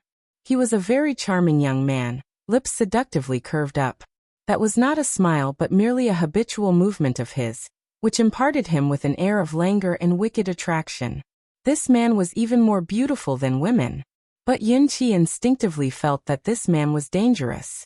Very few people could give him this feeling. However, this man did give him this feeling. Yun Qi was unable to tell how powerful this man was. Was this man's level by any chance higher than his? But he was barely in his early 20s. How was it possible? Where is she? Yun Qi asked, watching Long Qingxia.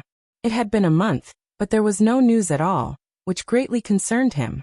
She's fine for the moment, but I'm not. Long Qingxia raised his eyes, staring at Yun Qi. Did you block the entrance to the forbidden area on the hill behind your mansion? When Long Qingxie came back from the border of the Longshu kingdom, he had originally planned to look for Yun Wu. But at that time, rumor said that the lord of Luo City adopted her, and that he also found his natural mother. When he heard this, he believed that there must be something she had to deal with, because otherwise she would never have agreed to be adopted, given her personality. Afterwards, messages from the scouts he sent out confirmed his speculation. She was saved by an old woman living in a remote village, who also happened to be Lord Morong's natural mother. So she must have gone to Morong Mansion to repay the favor. Knowing that she was not in danger for the moment, he decided to go back to the imperial city and help her get what she needed. The next time when they met, she should have dealt with her matters. However, he could never have expected that some accidents were destined to happen. On hearing his question, Yunqi frowned and glanced at him. Yes, I had some men block it.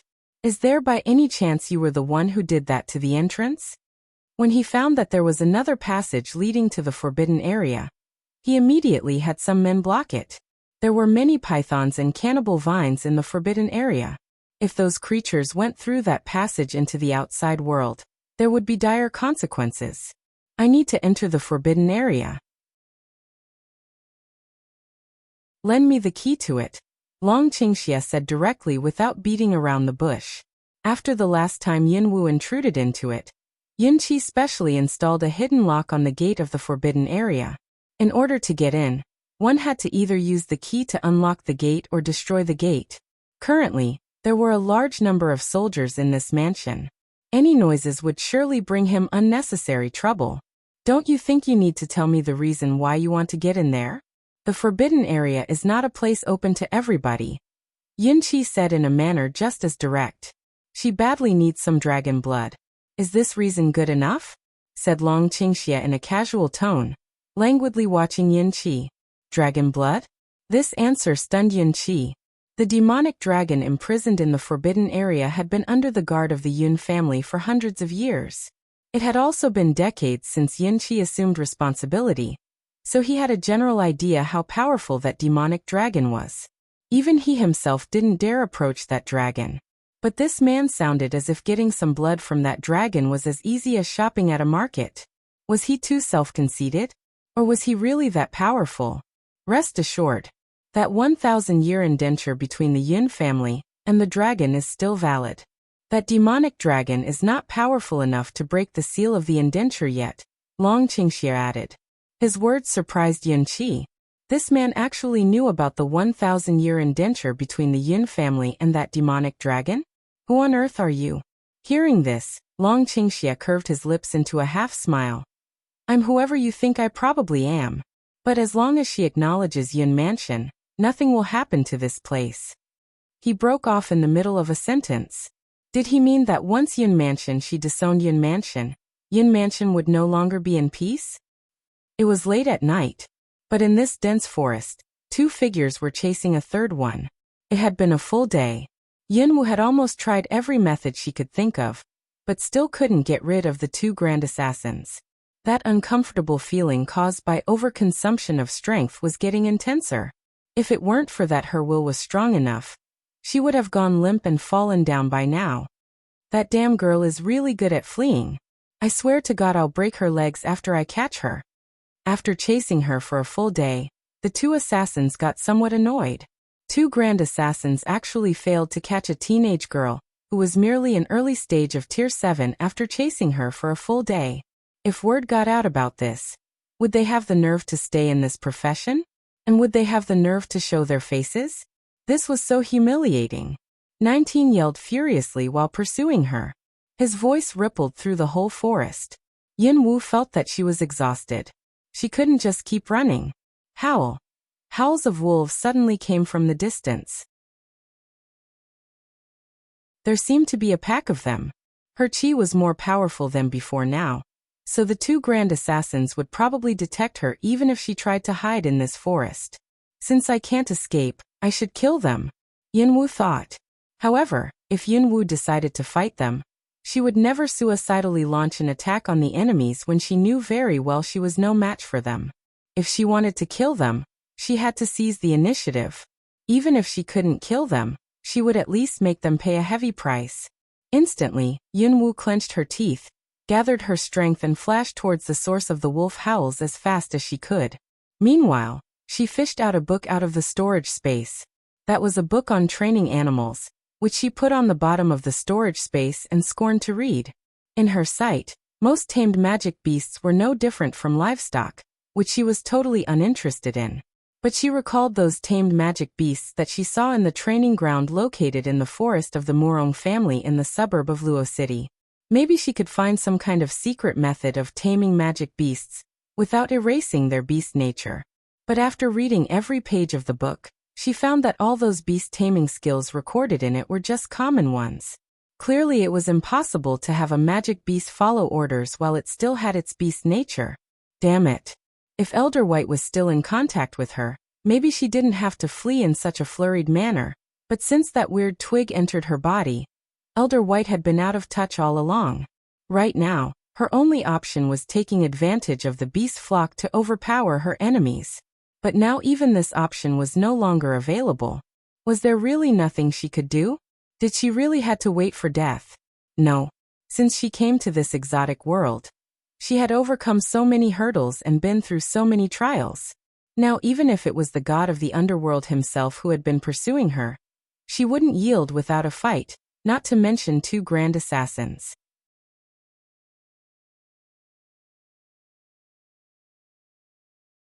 Roar. When Yunwu approached the depths of the forest, a distant roar of a tiger was vaguely heard. A tiger? Hadn't she just heard wolves' roars? However, Yunwu didn't slow down a little bit, flashing towards the source of the roar as fast as she could, because she could sense that the 2 assassins were getting closer and closer. The whole sky was shrouded in boundless dark night. It was just that this night was different. An intangible compressive chi was gradually pervading the space above the whole forest. Was it because of the 2 grand assassins? No, it wasn't. Because, under that chi, even those low-level magic beasts on the periphery of the forest seemed to have felt that intangible stress, lowering their bodies. They stayed still even when Yunwu passed them. This was by no means from the 2 assassins. Originally, Yunwu barely felt anything. But suddenly an inexplicable, weird feeling clutched at her heart, and with that she intuitively sensed danger. And what gave her that feeling was in the front. Howl. Another howl was heard. It was more distinct than those previous vague ones. This suggested that Yunwu was getting closer and closer. Damn girl. I'll break your legs the moment I catch you. A cold, angry yell emanated from a position not far away behind her. Yunwu knitted her eyebrows tightly together. It seemed that she didn't have any time to hesitate. She had to either fight the 2 grand assassins behind her or keep progressing. Yunwu always trusted her intuition. At full speed, she shot towards the depths of the forest. No matter what kind of danger was in there, she could definitely drag the 2 assassins into it.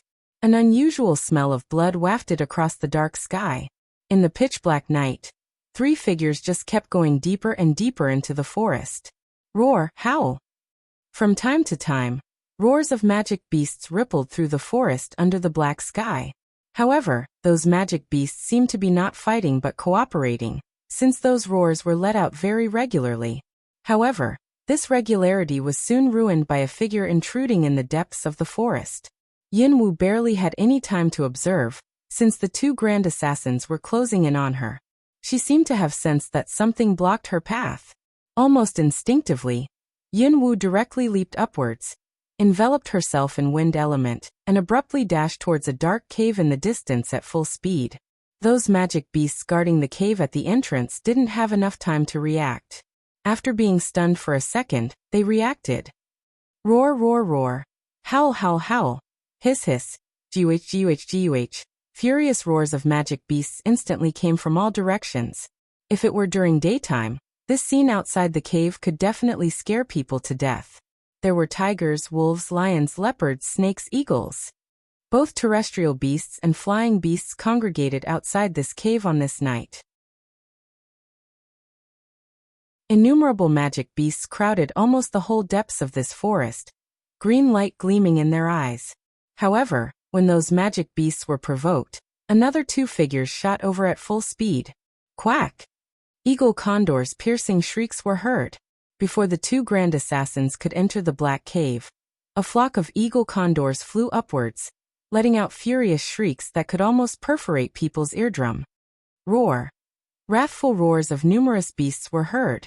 It was at this moment that 18 and 19 realized what kind of place they had just intruded into. In order to catch up with Yin Wu, they also didn't observe the surroundings, and they just shot right towards the target as fast as they could when they were getting close. But now, when they saw the scene down below and that more and more flying beasts were coming at them, their faces changed almost at the same time. This seems to be the land of Beast King in this forest. Holding his sword, 18 looked around with a slightly startled look on his face. There was a king of magic beasts in almost every forest, just like there was a ruler in every country in human society.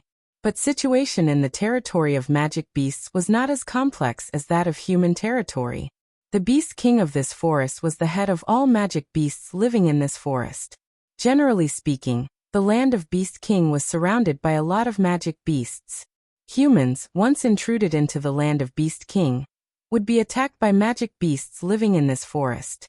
As a result, even if humans wanted to hunt magic beasts, they usually did it on the periphery. Hardly anybody would venture into the depths of the forest. Today, they dared to intrude into the land of Beast King? 19 swallowed hard. That eagle condor leading the pack was at Tier 5, and all those behind it were at Tier 4 at the lowest. Tier V magic beasts were nothing in their eyes if there were only a small number of them. But currently, there were hundreds, even thousands in front of them. Even a whole team of assassins probably wouldn't be able to handle so many magic beasts, not to mention only the two of them. Retreat! What about the taskmaster assigned to us? You think the girl has a chance of survival after intruding the land of Beast King? Even if she survived, we should leave first and come back after the crisis is resolved. Then what are we waiting for? Let's go. The moment their conversation ended, the two figures turned into two rapid blurs and doubled back. Quack! A shriek of eagle condors heard, and with that those flying beasts in the sky instantly pursued the two people. Howl! Packs of wolves also howled, and those wolves on the periphery rushed in the direction of the two people. While the tension built outside the cave, Yun Wu, who had just dashed into the cave, was also having a torturous experience. It was dark all around and she could barely see anything. As a result, she fished out a legendary luminous pearl out of the storage space. It was under the light of the legendary luminous pearl that she had a clear view of this place. A cave? No, it was a black cavern, a big black cavern, a bottomless black cavern. Even with the legendary luminous pearl, she still couldn't see how deep this cavern was. However, she was now standing on a soft, sticky ground that seemed like some kind of viscous liquid, but Yinwu had no idea what that was exactly. She just felt that her shoes were firmly stuck on the ground, and that she couldn't move a single step as if she was immobilized. While Yinwu was trying to pull her feet out of that liquid, a foul wind blew out past her from the depths of the cavern. That was a funky smell of blood. Yinwu knitted her eyebrows tightly together. That smell was very disgusting. Hiss, hiss. At this moment, a spotted snake about the thickness of human trunk slowly slithered through the entrance inside the cavern. In its green eerie beast eyes, there was a murderous look like that of human. Hiss. It closed in on Yinwu. Yinwu's face went slightly pale. This spotted snake was in peak stage of Tier 5. That red fire dragon she met in the forbidden area of Yun Mansion aside, this spotted snake was the most powerful one she had seen since she arrived in this strange world. She could distinctly feel that this spotted snake wanted to devour her. She flipped her hands and condensed some fire element. Abruptly, she threw the flames at the viscous liquid, hoping to free her feet from the ground. Hiss, hiss. That spotted snake paused after seeing the flames, but it was not anxious, staring at her with a chilly look in its eyes. Surprisingly, the flames weirdly disappeared without any sounds when they touched the liquid. This scene somewhat horrified Yinwu. With a deep frown on her face, she watched the transparent, sticky liquid. What the hell was this liquid? Hiss, hiss. As if it possessed modalities like those of human, a faint sneer appeared in the eyes of the spotted snake. Eyeing her like she was a prey in the bag, It flicked its scarlet tongue and moved closer to her bit by bit. Yin Wu's frown creased deeper as her face grew even paler. Because at this moment, she felt powerless again. As if the spotted snake could devour her in a single gulp if it decided to launch an attack on her. Yin Wu was in an exceptionally bad mood due to this kind of feeling. Yin Wu clenched her fists. Anger and unwillingness instantly rose in her. Even if her feet were stuck on the ground, even if she was already exhausted, even if her sore body was warning her, it was not easy for anybody to take her life. With a flip of her hand, a sword appeared out of thin air. However, right at this moment, a gust of foul wind blew out from the depths of the cavern. This time, it was accompanied by a scream of a female. The spotted snake was about to pounce on Yin Wu, but when it heard the scream, it ignored Yin Wu, twisted its body and quickly slithered towards the depths of the pitch-dark cavern, as if it had just received some kind of order. Soon after that female scream was heard, those magic beasts outside the cave also started roaring. It turned out that on this night, those magic beasts' roars were in response to the yells of that female in this cavern.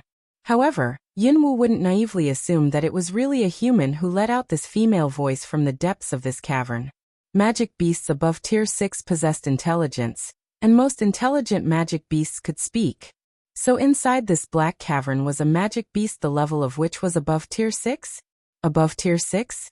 Currently, her whole body was sore, and she was also suffering from overconsumption of strength and in desperate need of beast blood. If she could get some blood from a magic beast above Tier 6. However, it was just Yin Wu's fond hope.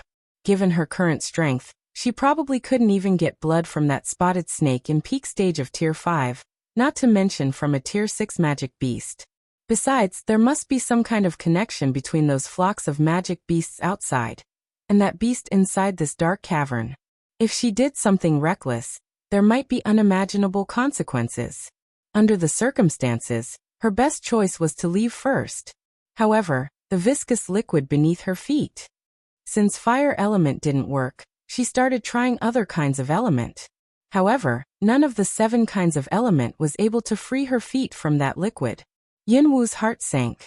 Eventually, she established a connection with the soaring dragon scroll in her consciousness sea.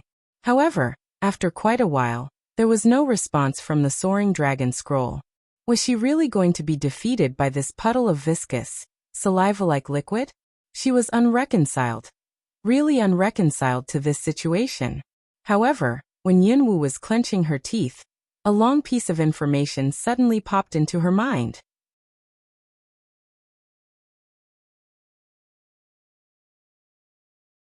This was saliva of a 1,000-year-old phoenix.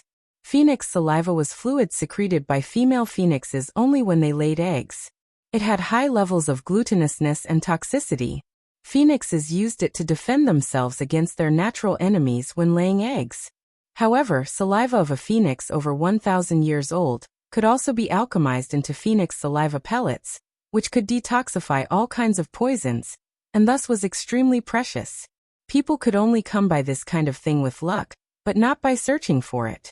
After reading the message in her mind, Yin Wu lowered her head with a rather surprised look, watching the sticky liquid beneath her feet.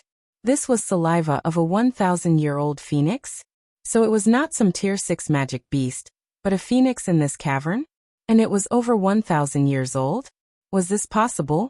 At this moment another piercing, pained scream came from the depths of the cavern. Meanwhile, smell of blood was carried out by a gust of wind. Yin Wu broke out in a sweat after hearing the scream. Would she by any chance encounter another beast suffering from dystocia? She believed she should figure out a way to free herself from this liquid first. Soaring Dragon Scroll. Can you help me out? Yin Wu asked the Soaring Dragon Scroll in her mind. After a while, another piece of information appeared in her mind. The primal fire. Phoenix saliva could only be melted with the primal fire. After being informed of this message, Yin Wu didn't know whether she should feel delighted or sad. Back then when she was in the magma pool in the forbidden area, she had swallowed the primal fire and absorbed it. Now it was in her consciousness space along with the fire dragon pearl. However, The primal fire had been staying in there quietly all along after she obtained it. It seemed that there was no way to guide it out of her body and utilize it. Realizing that she had a rare treasure, but could only watch it from far away, Yunwu pulled a wry face. However, right at this moment, as if from outer space, a deafening, furious roar suddenly came. Yunwu was nearly knocked out. Under the dark sky, the whole forest seemed to be quaking.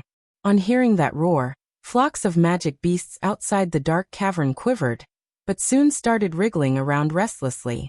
For some reason, Yunwu's heart lurched when she heard the roar, surprise gleaming in her eyes. That roar sounded so familiar. That was a dragon roar. However, unlike the kind of angry roar let out by the red fire dragon, this roar contained some kind of mysterious power in it, as if the ground was quaking because of it. How high was the level of the magic beast that let out this roar? Yunwu didn't know, but judging by the momentum of it, this magic beast was definitely more powerful than that red fire dragon.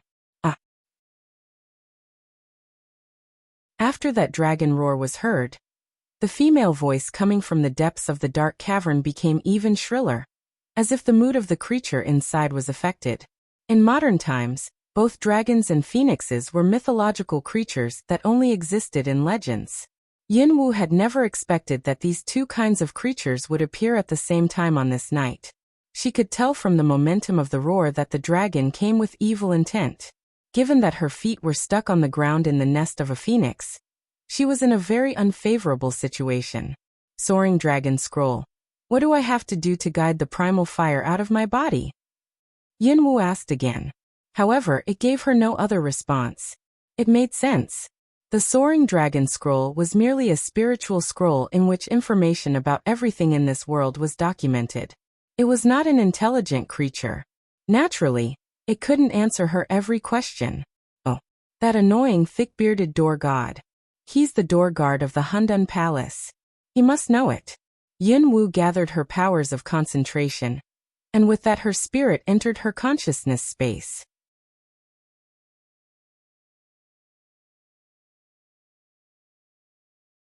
Thick-bearded guy. Her voice resounded around the spacious place, but there was no response to her impolite call. Uncle Door God, would you mind putting your arrogance aside for a moment and show just a little respect for my feelings? Yunwu had always wanted to pull the beard of that haughty door god off his lips, but now she needed his help, so she didn't dare yell at him like she did the last time she came here. She waited for a little while longer, when Yunwu was running out of her patience, and decided to go straight to the depths of the consciousness space. A deep, dignified and impatient voice came from the distance. You think your feelings are worth anything? This was exactly what Yunwu said to Yunqi back then. How dare this damn thick-bearded man talk back to her with her previous words? However, Yunwu scorned to argue with him. Okay, they're worthless. But you're a door god who lives in a noble, superior and celestial place, and you don't need money, so it's fine if they're worthless. Tell me, what do I have to do to get that primal fire out of my body? The figure of that thick-bearded man was still nowhere to be seen in the space. Fortunately, that thick-bearded door god seemed to be pleased by her words. That deep, dignified voice slowly came. With your body as a carrier, use your spiritual power to control it. But I have to warn you, little girl. The primal fire is the origin of all fire. You're not powerful enough to control it yet. Besides, given your current physical condition, it's not the right time to guide it out of your body. There's a very high risk that you'll get yourself killed during the process. And then the thick-bearded door god's voice disappeared again. Her body. That was right. She had been trying to revive her body all along. But the current situation gave her no choice. If she didn't do anything and just stood there, she would still be killed after that dragon came here, or that phoenix inside the cavern finished laying eggs. So she might as well risk it.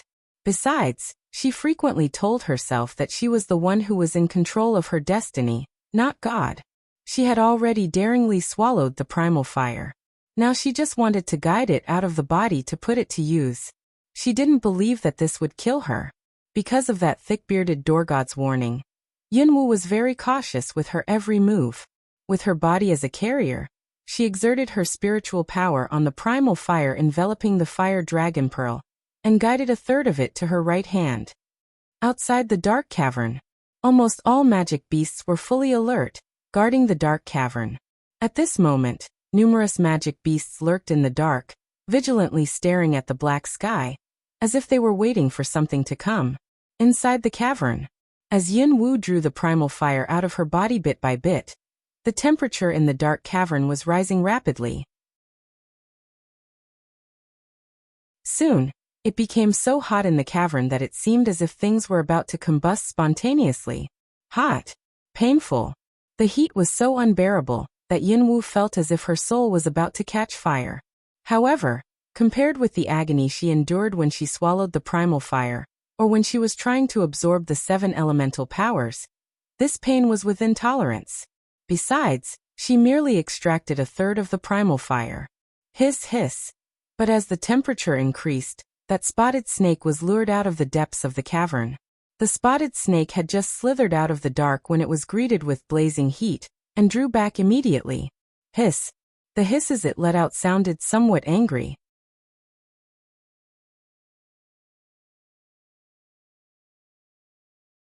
Ah! At this moment, the pain shrieks coming from the depths of the dark cavern was becoming louder and more frequent. Was the egg about to be laid? For some reason, a sudden pang of horror clutched at Yin Wu's heart when she heard the piercing pain scream, and she was distracted. Zyaich, zyaich. The skin of her shoulder spat, and with that, as if someone had just pressed a red-hot branding iron on her, a weird mark which looked like the shape of a flame appeared on her shoulder. The pain was sharp. Yin Wu broke out in a cold sweat but didn't dare to be distracted again, though she was in burning pain. Bit by bit, she guided the primal fire through her right arm and gathered it in her right palm. When the primal fire popped out of her palm, the heat was so intolerable that she felt as if all the water in her body instantly evaporated, which almost knocked her out, since she was already exhausted. This fire was so powerful. That was just a tiny magenta flame, which was only 1/3 of the primal fire, but the power it contained was so great that even Yin Wu felt horrified. She seemed to have partially understood why it was called the primal fire. It was actually the origin of all fire in this world. If somebody managed to harness the energy it contained, he or she would be able to burn everything in the world. Burn everything in the world? How much energy would it take? Yin Wu didn't know why she had this kind of feeling, but she just instinctively knew it. However, right at this moment, a sudden wave of fear swept over Yin Wu, as if a sharp dagger was about to stab into her back. What was that? Yin Wu turned her head back and looked around the cavern. When she saw those unknown black things all over the wall wriggling, an ominous premonition rose in her. Rustle. A chilling rustling giving people goosebumps was heard, as if something was sliding across sand. What was that? Yin Wu really didn't know, but she had an intuition that those things would eat every single bit of her if she touched them. However, seemingly afraid of the saliva of a 1,000-year-old phoenix on the ground, those black things were merely wriggling on the wall, as if they were waiting for Yin Wu to dissolve the phoenix saliva. Waiting for her to dissolve the phoenix saliva? Yes, for some inexplicable reason. Yin Wu had this strange feeling. These damn things were really cunning, she thought. It was very likely that they would launch an attack on her the moment she dissolved the phoenix saliva. Thinking of this, Yin Wu wavered between dissolving it and standing by. Roar. Judging from the roar, that dragon seemed to be getting closer and closer. The roar made her eardrums ache and her blood vessels dilate. The pain screams from the depths of the cavern were also getting louder and more frequent. Meanwhile, those magic beasts outside also became excited, roaring all at once. Clash. Sounds of a struggle and weapons clashing together were heard. Sounds of a struggle? No. If the dragon had come here, there shouldn't be sounds of weapons clashing together. Humans. Judging by the sounds, there were plenty of people out there. It was merely a phoenix laying eggs. Why did so many people come here? A dragon coming here was understandable. What did these humans come here for? It seemed that they were really not afraid of death. What Yin Wu didn't know was that on this Shenzhou continent, dragons and phoenixes were divine species of the same status. In human society, many people tended to compare an emperor to a dragon, and an empress to a phoenix. But in fact, dragons represented water, and were hailed divine beasts of water, while phoenixes represented the sun, and were hailed divine beasts of fire. Technically, phoenixes were of nobler blood than dragons.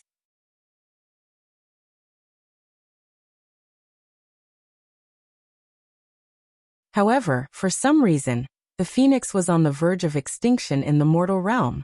If someone took advantage of this opportunity, obtained a phoenix egg, hatched it and tamed the phoenix, then they would be able to conquer the world with its power. Humans were greedy by nature, which was why it was actually not surprising that these people risked coming here scrambling for it. As regards Yunwu, she came here because some people were trying to kill her. She didn't even know what kind of place she was in. However, maybe she was lucky, and maybe she was unlucky. Anyway, she accidentally intruded into a nest of a phoenix. Now, she was facing a dilemma. Under the circumstances, she didn't have time to think it through, because she saw that those black things on the wall were converging on one spot, and stretched towards her bit by bit in mid-air. The only way out was to dissolve the phoenix saliva beneath her feet, and then immediately jumped into that deep pit. Exerting her spiritual power on the fire above her palm, Yunwu moved it towards the viscous phoenix saliva beneath her feet. In order not to burn her own feet by accident, she did it with great caution. However, it was highly strength-consuming and spiritual power-consuming to manipulate the fire. After only a short while, Yunwu started panting for breath, beads of sweat the size of beans dropping down from her forehead, her body in stabbing pain. She watched as the phoenix saliva gradually softened under the heat of the fire, and eventually turned into a puddle of water. Yunwu withdrew the fire, clenched her teeth and leaped squarely down the pit that diagonally descended.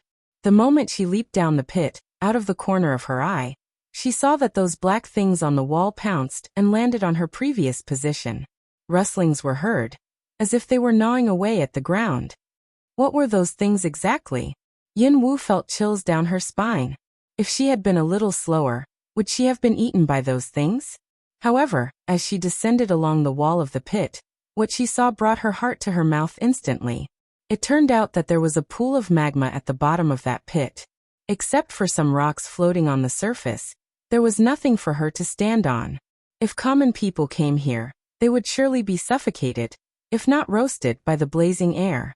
That spotted snake coiled up at the entrance, seeming to be on guard.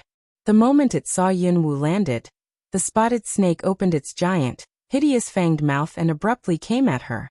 Damn it! Yunwu dodged the attack almost instinctively, and then leaped onto a floating rock in the magma pool. On her sudden landing, the rock jerked, magma splashing. A couple of droplets of magma splattered across the spotted snake that was hurtling towards her. Its skin spat, giving off smell of burning flesh, and it abruptly drew back. The heat of the magma was undoubtedly terrifying. After regaining her footing, Yunwu was also somewhat amazed. The temperature of the magma in this pool was several times higher than that of the magma in the pool in that forbidden area, where that red fire dragon lived. Yunwu felt as if her body was being roasted, even if she was merely standing above the surface of the magma. However, to her surprise, her whole right hand didn't feel the heat at all, as if the residual primal fire in her blood was enough to counteract the scorching heat of the magma. But right at this moment, a shrill, pained yell suddenly came from the depths of a cave near the magma pool. Hiss! Somewhat restless, that spotted snake frighteningly stared at Yunwu, letting out seemingly threatening hisses. It seemed to be warning her that she was not allowed to go inside.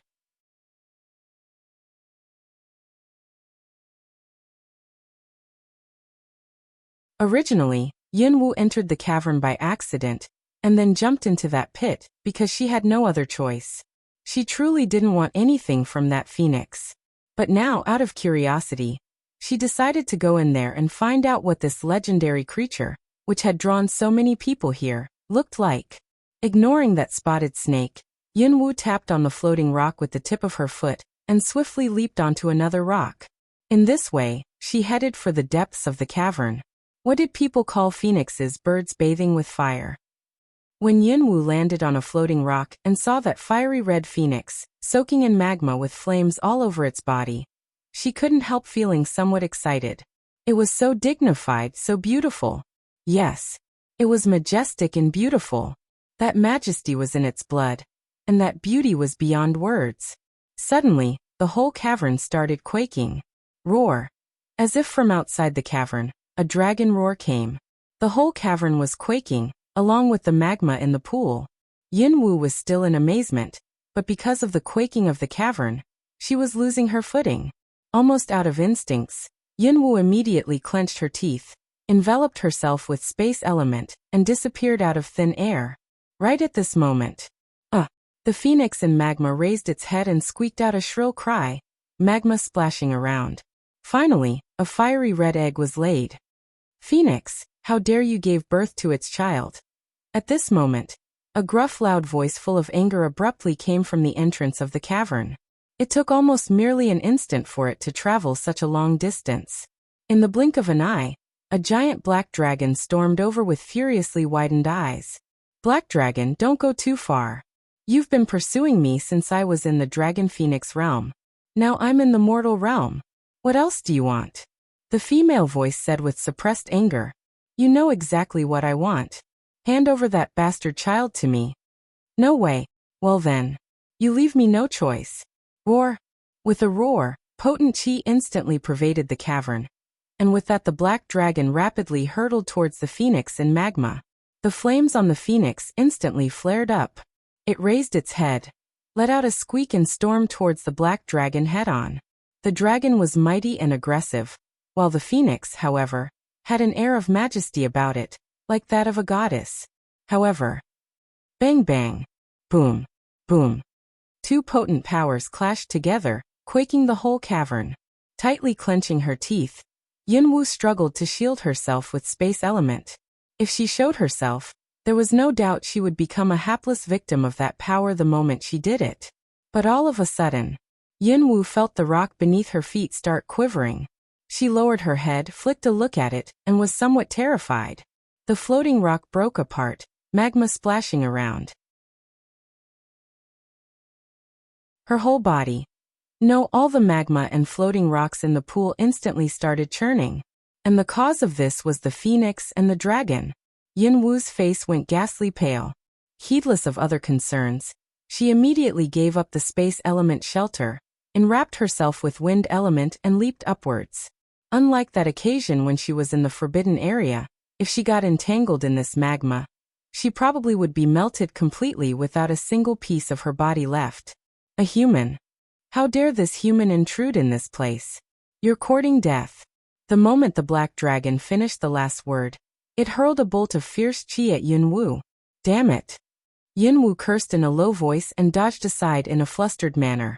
Fortunately, the black dragon's target seemed to be that egg the phoenix had just laid. And it had nothing but scorn for Yunwu, who was merely a human. Roar. Taking advantage of the moment when the phoenix was distracted, the dragon created a tornado of energy and swirled the magma upwards. Realizing what the dragon was trying to do, the phoenix squeaked furiously and erupted lances of flame towards the enemy.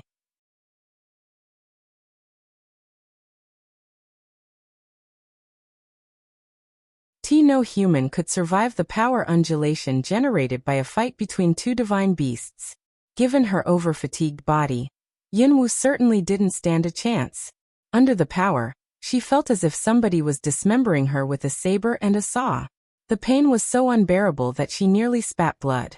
This was an opportunity for her, so she immediately swished towards the entrance of the cavern. However, a red sphere suddenly flew over to her. As if out of instincts, she stretched out her hand and caught it. When Yunwu saw what that thing in her hand really was, she was somewhat stunned. An egg. That was an egg about the size of a football, but it was giving off a mysterious, black chi. It felt both a little hot and a little cold, which was very weird. What was going on? Wasn't this the egg that the phoenix had just laid? Why did it suddenly fly to her? Did this egg by any chance have consciousness? Did it take to her at first sight and decide to follow her? But clearly, she thought too much. When Yunwu saw that a whirl of magma driven by the tornado was coming squarely at her with a wave of scorching heat, her face suddenly turned colorless. Fuck. She nearly blurted out a four-letter word. Instinctively hugging that egg tight, she swished towards the outside of the pit as fast as she could. My baby! A thundering bellow of rage rippled through the cavern like furious tides, everything in the cavern shaking violently. The moment Yunwu flashed out of the pit, she abruptly gasped in horror at the sight in front of her, eyes wide open.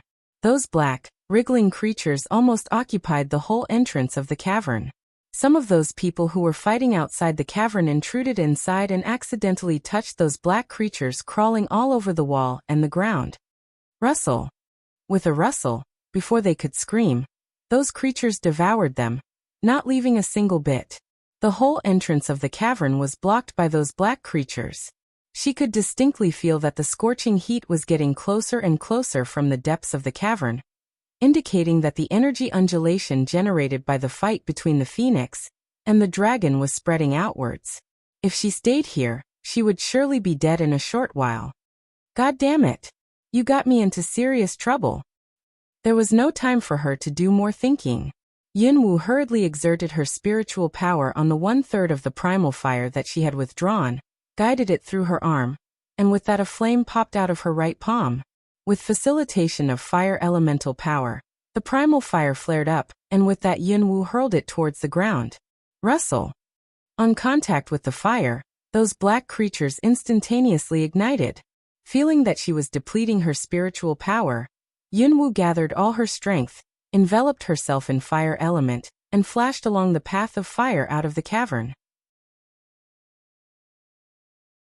On getting out of it, she focused her attention on the primal fire burning among those black creatures and withdrew it.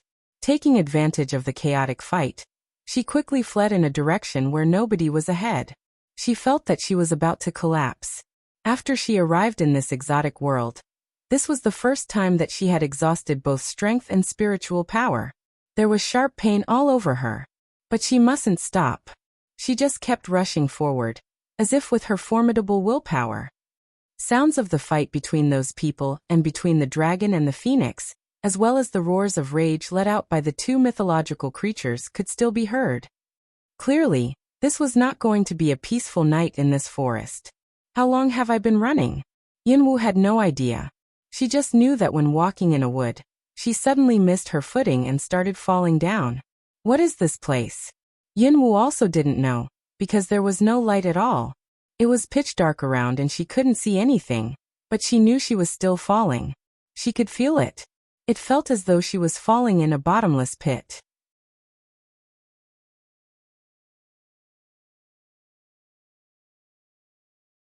Currently, Yunwu didn't even have enough strength to move her fingers. Due to overconsumption of strength and lack of beast blood supplement, waves of tearing pain were rushing through her every nerve. She was exhausted and all she wanted to do was close her eyes and have a sleep.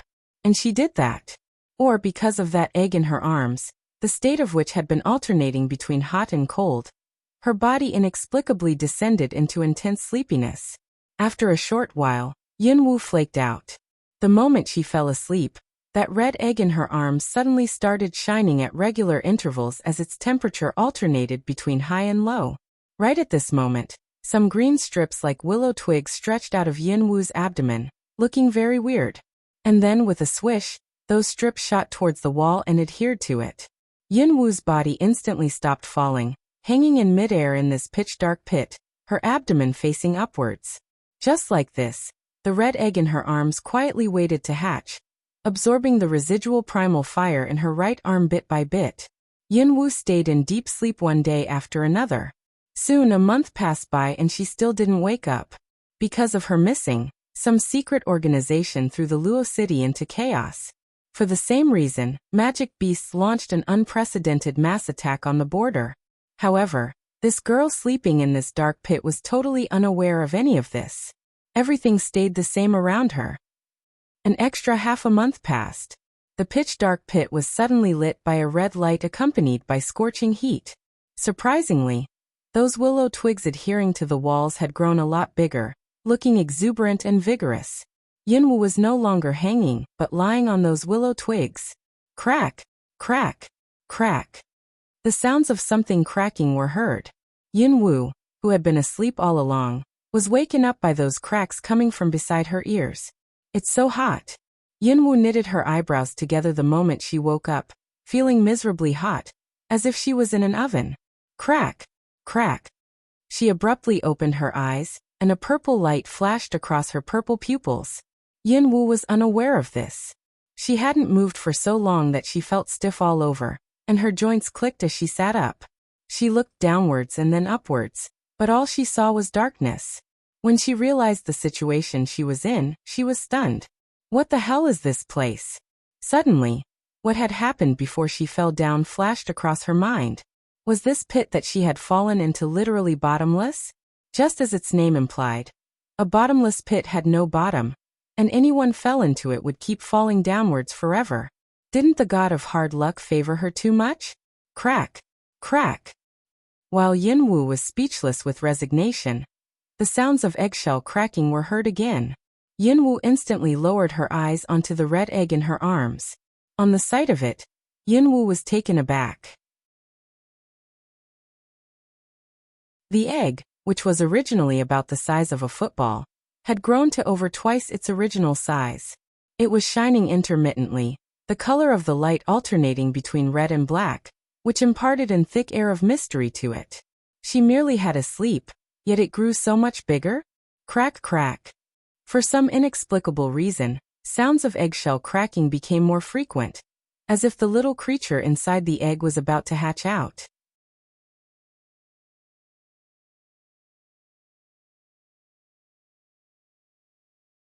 It was said that it took a hen 21 days to hatch her eggs, but this phoenix egg hatched after merely a sleep of hers? Wasn't it too easy to hatch a divine beast's egg? However, what Yunwoo didn't know was that her sleep lasted a month and a half. The world outside had descended into chaos long ago. Crack! All of a sudden, with a crisp sound, a crack appeared in the eggshell and soon stretched and branched. Yunwoo couldn't help staring squarely at it out of curiosity. Since it was a phoenix egg, the creature coming out of it would naturally be a phoenix. Its mother was very mighty and beautiful, so this little thing must also be gorgeous. However, sneeze. A dazzling red light abruptly burst through the eggshell, and with that fiery red flames instantly pervaded the pit. The fire was fierce with awe-inspiring momentum. Everything happened so fast. When the flames died down, everything around her was badly burnt and blackened. Yunwoo, who was still in amazement, was the most intrusive being in this scene. She was pitch black from head to toe, her burnt hair smoking, as if she had just crawled out of a dirty stove. At this moment, a chubby little head slowly craned out of the eggshell, which had only its lower half left. What was that? After a moment's perplexity, Yunwoo collected herself, but before she could get angry, the creature inside the eggshell stunned her again. Like human, it had 2 hands, 2 feet, a pair of eyes, a pair of ears and a nose, but it was different from human. Its little head was bald, and it had red soft feathers on its plump body. Its eyes were big and round, very cute, but it had 2 little fangs revealed outside its small red mouth, which made it look like a small zombie. It appeared somewhat ferocious but also very adorable. However, this wasn't exactly what a phoenix was supposed to look like, was it? After craning out of the eggshell, the little thing curiously swept its large, cut eyes around in a cute manner. It seemed to be watching something, but it also seemed to be looking for something. When it raised its head and saw the pitch-black Yunwoo in front of it, it tilted its little head aside, as if thinking about something. But soon it furrowed its brow, a seemingly disgusted look glinting in its eyes. Ugly. It uttered an indistinct word in an babyish voice. Yunwoo had never expected that a half-human little freak would be disgusted by her someday. She was a little annoyed. This little thing nearly roasted her when it was still in the egg, and the first thing it told her after it hatched out was that she was ugly. She stretched out her hand, grabbed its chubby little leg in the eggshell and lifted it up. You little fatty. You are the ugly one. Ugly, ugly. It waved its claws and grimaced at her, revealing 2 fangs. Yunwoo goggled at the little fatty about the size of a puppy, saying angrily, "You are ugly. You whole family are ugly guys. Damn little fatty. I'll beat you." It kept swinging its little hands but was unable to reach Yunwoo. its large round eyes filled with tears. Ugly. You still won't stop? Yinwu glared at it. What she was unaware of was that her face was as black as the back of a wok, so it was very natural that this little thing felt she was ugly. Ugly. Ugly. Yinwu fixed the little thing in her hand with a stare, feeling extremely depressed. Eventually, she realized that she was kind of being too childish. Why am I taking this little thing's words so seriously? She loosened its grip and dropped it into the lower half of the eggshell. Stupid little fatty. I'm too busy to argue with you, she murmured.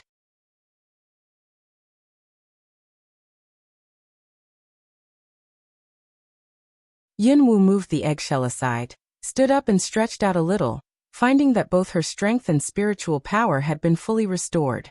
So she decided to figure out a way to get out of this place. However, it was at this moment that she discovered that those willow twigs were rooted in her waist. After scanning her body with spiritual power, she gasped in amazement.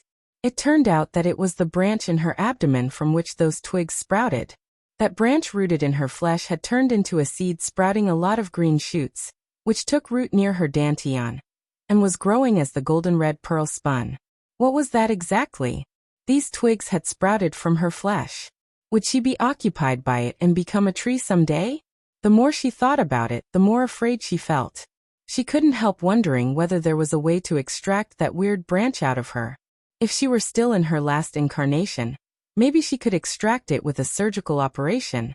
But in this exotic world, who else could perform a surgical operation like that apart from herself? However, before that, she believed she had better figure out a way to get out of here first. While Yin was contemplating with a frown on her face, that chubby little thing in the eggshell behind her took a few sniffs around, tilted its head and looked up at her, as if contemplating as well. It knitted its little eyebrows and then released them. After quite a while, it crawled out of the eggshell clumsily, toddled on its little plump legs to Yinwu's feet, stretched out its claws and pulled her pant leg. Yinwu lowered her head. When she saw that little creature who had just told her she was ugly, she knitted her willow leaf-shaped eyebrows and gave it a gentle kick, as if she disliked it. Go play. Leave me alone. That chubby little thing lost its footing due to that gentle kick and rolled away. It almost fell off the willow twigs. Yinwu flicked a glimpse at it. Seeing that it was okay, she ignored it. Racking her brains, she wondered how she could get out of this pit. She remembered that she had been falling for a very long time after she fell into this bottomless pit, which meant that this place was probably very deep underground. How long would it take her to climb out of this pit? Would she make it? However, at this moment, she felt that something was pulling her pant leg again. Lowering her head, she saw the little creature looking up at her with big, liquid eyes. The expression on its face was different from the previous disgusted one. This time, it stared at her piteously. Mom! Yinwu nearly threw up on hearing the word. Mom!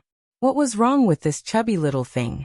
Did it really think she and it were of the same species? It called her mom? Listen, little fatty. I'm not your mother. Don't call me that. Upon these words, Yinwu raised her foot, planning to get it off her pant leg. But it tightly grabbed her pant leg with its little claws, clamping its chubby short legs on her feet. Ma! It called her again in a piteous babyish voice, excitedly rubbing its delicate little face against her shank, as if it finally managed to find its mother. It really thought she was its mother? Yinwu was briefly transfixed with embarrassment. Then she goggled at the chubby little thing clinging to her feet, the corner of her lips twitching. It kept rubbing its face against her shank. Finally, Yinwu couldn't help bending over and pulling it off her foot, glaring at it. Little fatty, I told you I'm not your mother. You. However, before Yinwu could finish her sentence, that little creature in her hands slid along her arm to her chest like a loach.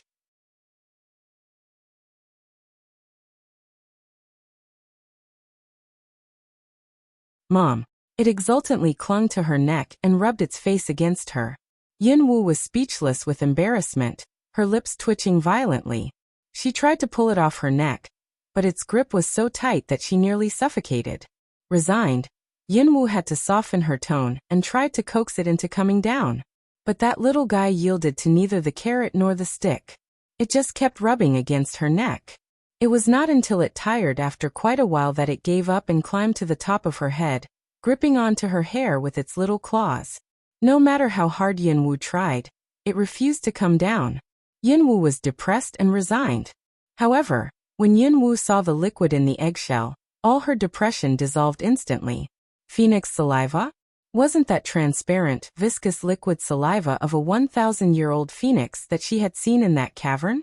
Though it was of high levels of stickiness and toxicity, it was very precious, since it could be used to make phoenix saliva pellets that could detoxify any poison. Maybe it would prove useful someday. I should keep it. After collecting that phoenix saliva with great caution, Yunwu put it into her storage space along with the eggshell. Then she gave a giggle, as if perfectly content. But the little guy on her head watched her in surprise as she did this. Did its mom like its pee very much? She should have told it earlier. If she really liked that, it would give her more in the future. However, if Yunwu knew that the phoenix saliva, which all people deemed extremely precious, and which she regarded as treasure, was merely its urine, she would no doubt spit blood. Another full day passed. Inside the bottomless pit, a figure with that chubby reek. Yunwu gave it this name in commemoration of the name it gave her. Ugly, on her head, was climbing upwards inch by inch, sweating buckets. You damn reek, stop chewing my hair. I'll throw you down if you don't. After climbing for a full day, she was starving, but she still couldn't see the entrance of this dark pit. How much longer it would take her to climb out of it remained unknown. She had been depressed all along, but that chubby reek on her head kept chewing her hair. It was not actually eating the hair, but when it pulled her hair out of its mouth, it was saliva-soaked, sticky and very disgusting. At this moment, she heard it chewing her hair again, making tisk sounds, as if the hair was very delicious. Yunwu couldn't help stretching out her hand and pulling her sticky hair out of its mouth. As if its food was snatched, Reek's lips clamped, its big eyes filled with tears, which made a piteous sight. Mom! Depressed and resigned, Yunwu clenched her teeth, patted on its bald little head and said in an affectedly threatening tone, "If you call me that again, I'll throw you down." Lips clamped, big eyes filled with tears, Reek withdrew its claws, looking aggrieved and pitiful. Afraid. Upon this, as if trying to fawn on her, it started rubbing its plump face against the top of her head, which made it an adorable sight. You feel afraid? Good. Behave yourself or else I'll throw you down. Knowing that it was afraid, Yunwu was in a slightly better mood and resumed climbing. However, before long, tisk tisk, sounds of Reek's chewing came from the top of her head again. That little guy started gnawing at her hair. Reek, don't you think that's disgusting? Yunwu pulled the hair out of its mouth again. The stickiness of the hair made her feel resigned and speechless. On hearing the rebuke, Reek instantly became obedient again.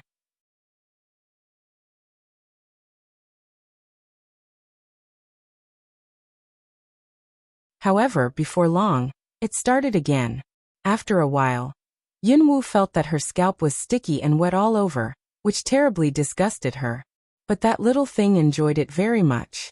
At first, after Yunwu reprimanded it, it felt afraid and behaved itself for a while, but now it gnawed on her hair freely and happily. Every time Yunwu pulled the hair out of its mouth, it started chewing hair on the other side. The more frequently she tried to stop it, the more happily it continued. Eventually, Yunwu gave up and didn't even bother yelling at it. Chew on it. Chew on it. Chew on it as long as it wanted. The hair was so dirty. If it liked chewing on it so much, let the hair disgusted it to death. Depressed as Yunwu was, she still kept climbing upwards with great efforts.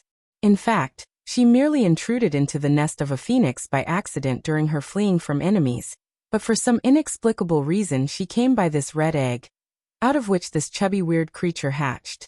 She directly became a wet nurse. Was her life easy? Now, it turned out this little guy had such a weird addiction of chewing on people's hair, which made her feel speechless, resigned and embarrassed. After she climbed out of this pit, the first thing she would do was return it to its mother. Yunwu climbed and climbed. Finally, to her delight, she vaguely felt that the exit was close. But all of a sudden, bomb! A loud explosion was heard and the pit started quaking violently. Ah! Yunwu cried out in alarm. The corner of rock standing out from the inside of the pit loosened, and with that she instantaneously started falling down like a kite without the restriction of a string. When she collected herself, Yunwu blurted out a 4-letter word. Fuck. Which asshole did this? She pressed her bracer made of silk spun by golden silkworm against the inside of the pit to steady herself but failed. The falling was unstoppable. Was she by any chance destined to spend the rest of her life in this bottomless pit? However, right at this moment, she felt that her hair was given a sharp pull. The pain was so unbearable that Yunwu grimaced and nearly blurted out curses. But her falling instantly stopped at the same moment. It turned out that the little thing lying prostrate on her head was holding on to her hair with its claws, arduously flapping its little wings on its back. But Yunwu was an adult human being, and it seemed to have exerted all its strength, but still could barely stop her from falling down. Heavy. It laboriously uttered a word in an babyish voice. Yunwu couldn't see it, but could feel that it was holding on to her hair, sparing no strength. She could also picture how ridiculous she currently looked hanging in midair. However, taking advantage of this opportunity, she focused her attention on the willow twigs wrapped around her thin waist, exerted her spiritual power and stretched those twigs out, which then firmly adhered to the inside of the pit. Yunwu was hanging in the middle of those willow twigs like a spider on its web. She could control those willow twigs sprouting from her waist with her spiritual power, as if they were part of her, which was very strange. She didn't know whether this was a good thing or a bad thing. All right, we're safe now. You may release your grip. You nearly plucked my hair out. After steadying herself, Yunwu hurriedly stretched out her hand and took that little thing off her head. If it kept pulling so hard, her hair might actually be plucked out.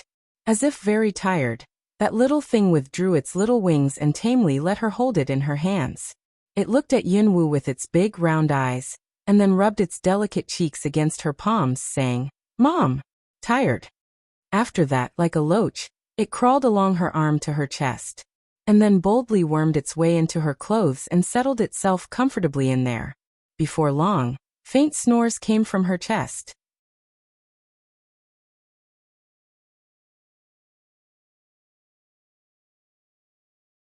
The expression on Yunwu's face was a mixture of resignation and speechlessness. Did this little guy really regard her as its mother? Bomb. A distant sound of the ground quaking was vaguely heard. Yunwu furrowed her brow. What is going on out there exactly? There was a magic beasts forest called Maple Ridge between the Zhou Kingdom and the Longshu Kingdom. This Maple Ridge was an out-of-the-way place on the border between the two kingdoms. However, the rear of the Maple Ridge bordered on the depths of the magic beasts forest in the north, so magic beasts in this forest were all high-level ones. There was even a rumor saying that a phoenix suddenly materialized in that forest a few years ago, and all humans had been forbidden to approach that forest. Any human who entered that forest would end up dead. Therefore, during the past few years, though there had been wars between the two kingdoms, the Maple Ridge remained unaffected. But on this day, outside the Maple Ridge, on a vast and bleak battleground, a war between humans and magic beasts was about to start. Under normal circumstances, only magic beasts at Tier 6 and above possessed intelligence. Those at levels below Tier 6 only launched attack when they were trying to catch prey, or when humans intruded into their territories, just like common beasts. But now on this battleground this scene was seen. Numerous magic beasts formed up into orderly ranks behind a female, as if following their leader. Human also dispatched massive armies here, standing on the other side. The two sides were confronting each other. Tension on the battleground was rapidly reaching flashpoint, as if the war might break out at any moment. Despicable humans, hand over my child! The phoenix thundered with extreme anger, glaring at those dozens of 100,000 human troops. The moment she finished the last word, those magic beasts behind her roared in unison. Roar! With a tremendous momentum, the roar made the welkin ring. There were several commanders leading the human armies, but the commander-in-chief was a fairly handsome, middle-aged man who was in his early 40s. Phoenix, as a divine beast, you should know there are rules in mortal realm. You've already killed all those humans who intruded into your territory that night. The missing of your child doesn't concern other humans. Humph. Doesn't concern other humans? You humans are greedy and despicable by nature. It was definitely you humans who took my child away from me. If you don't hand over my child to me, I'll throw the whole mortal realm into eternal chaos. That night, humans were the only intruders apart from the black dragon. She remembered that back then a human teenage girl intruded into her nest. It must be when the black dragon swirled up the magma that the teenage girl stole her child. As a result, during the past more than a month, magic beasts in the Maple Ridge had invaded border cities of Zhou Kingdom and Longshu Kingdom several times. They ruthlessly killed all humans they caught sight of, no matter they were residents of Zhou Kingdom or Longshu Kingdom. After over a month's invasion, Zhou Kingdom was finally driven beyond forbearance and dispatched massive armies here. The previous earth-shaking explosions were caused by shells fired by two mighty cannons transferred here from the Imperial City. Bomb. When Yunwu finally managed to climb out of that bottomless pit, another explosion was heard, quaking the ground. Unlike the muffled sound she heard in the bottomless pit, this explosion was extremely distinct. Yunwu wiped the sweat off her forehead and couldn't help mumbling. A cannon? There are actually such things as cannons existing in this exotic world? But the explosion seemed to be accompanied by vague sounds of people fighting. She felt that the source of the sounds was very far away.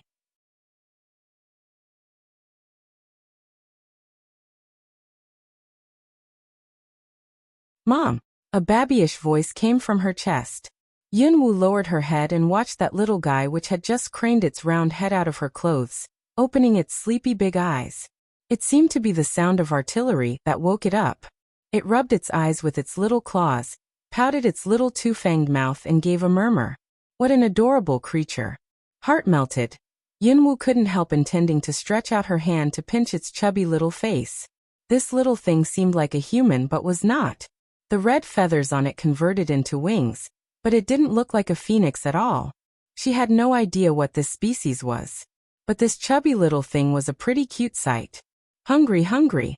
Suddenly, Reek raised its head and piteously looked at Yunwu with its big, round and liquid eyes. Hungry? That made sense. Even she herself was starving. This little thing had merely chewed on her hair, but hadn't eaten anything after its birth. No wonder it was hungry. But what did this little thing feed on? Milk, meat, or worms? Boom, boom. While Yunwu was contemplating, another two booms was heard. The source of them seemed to be outside the forest. Mom hungry. Okay. I'll get you something to eat. Yunwu flicked a glance in the direction of that explosion, and then ignored it, planning to find some food to fill their bellies. On hearing this, little Reek looked very happy. The little fatty crawled out of her clothes and soon expertly climbed up her neck to the top of her head. Ahead. Savory, savory. It yelled in a babyish voice, holding on to her hair.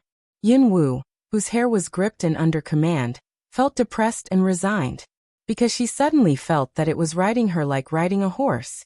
But she still headed for the ahead that it mentioned, planning to find out what that savory, it said was. However, what she didn't know was that she and that little thing on her head were the cause of that war between humans and magic beasts outside the forest. In the Luo city, Master, all scouts reported. There was still no news. Lingqi, who was wearing a mask, respectfully reported to the person sitting on a chair. However, the atmosphere in the room seemed to be chilly. The master's heavy mood could be distinctly felt. What about the Maple Ridge? Holding a teacup, Long Qingxia slowly took a sip, raised his head in a seemingly demonic manner, and flicked a glance at Lingqi. His magnetic voice was very calm and bland. But only those who knew him well were aware that the more calm and bland he appeared, the angrier he actually was. Lingqi lowered his head and respectfully replied, "On the sight of humans, magic beasts in the Maple Ridge go furious and try to eat and kill them. Several members of the search team sent there has been killed. Because of that phoenix, they haven't been able to enter the forest to search for clues during the past over a month." After saying this, Lingqi involuntarily raised her head, watched Long Qingxia and added, "Master, it has been over a month. If that lady really entered the Maple Ridge, Then she must have either fled or... He broke off in the middle of a sentence, because he seemed to have felt the chilly, bloodthirsty aura about his master. Please simmer down, master. I shouldn't have said that, Lingqi hurriedly said. Long Qingxia slightly curved his sexy, thin lips, but the smile on them was glacial. In a cold voice he said, leave. Go get your punishment. You're tuning in to the Li Mei's Wuxia Whispers YouTube channel.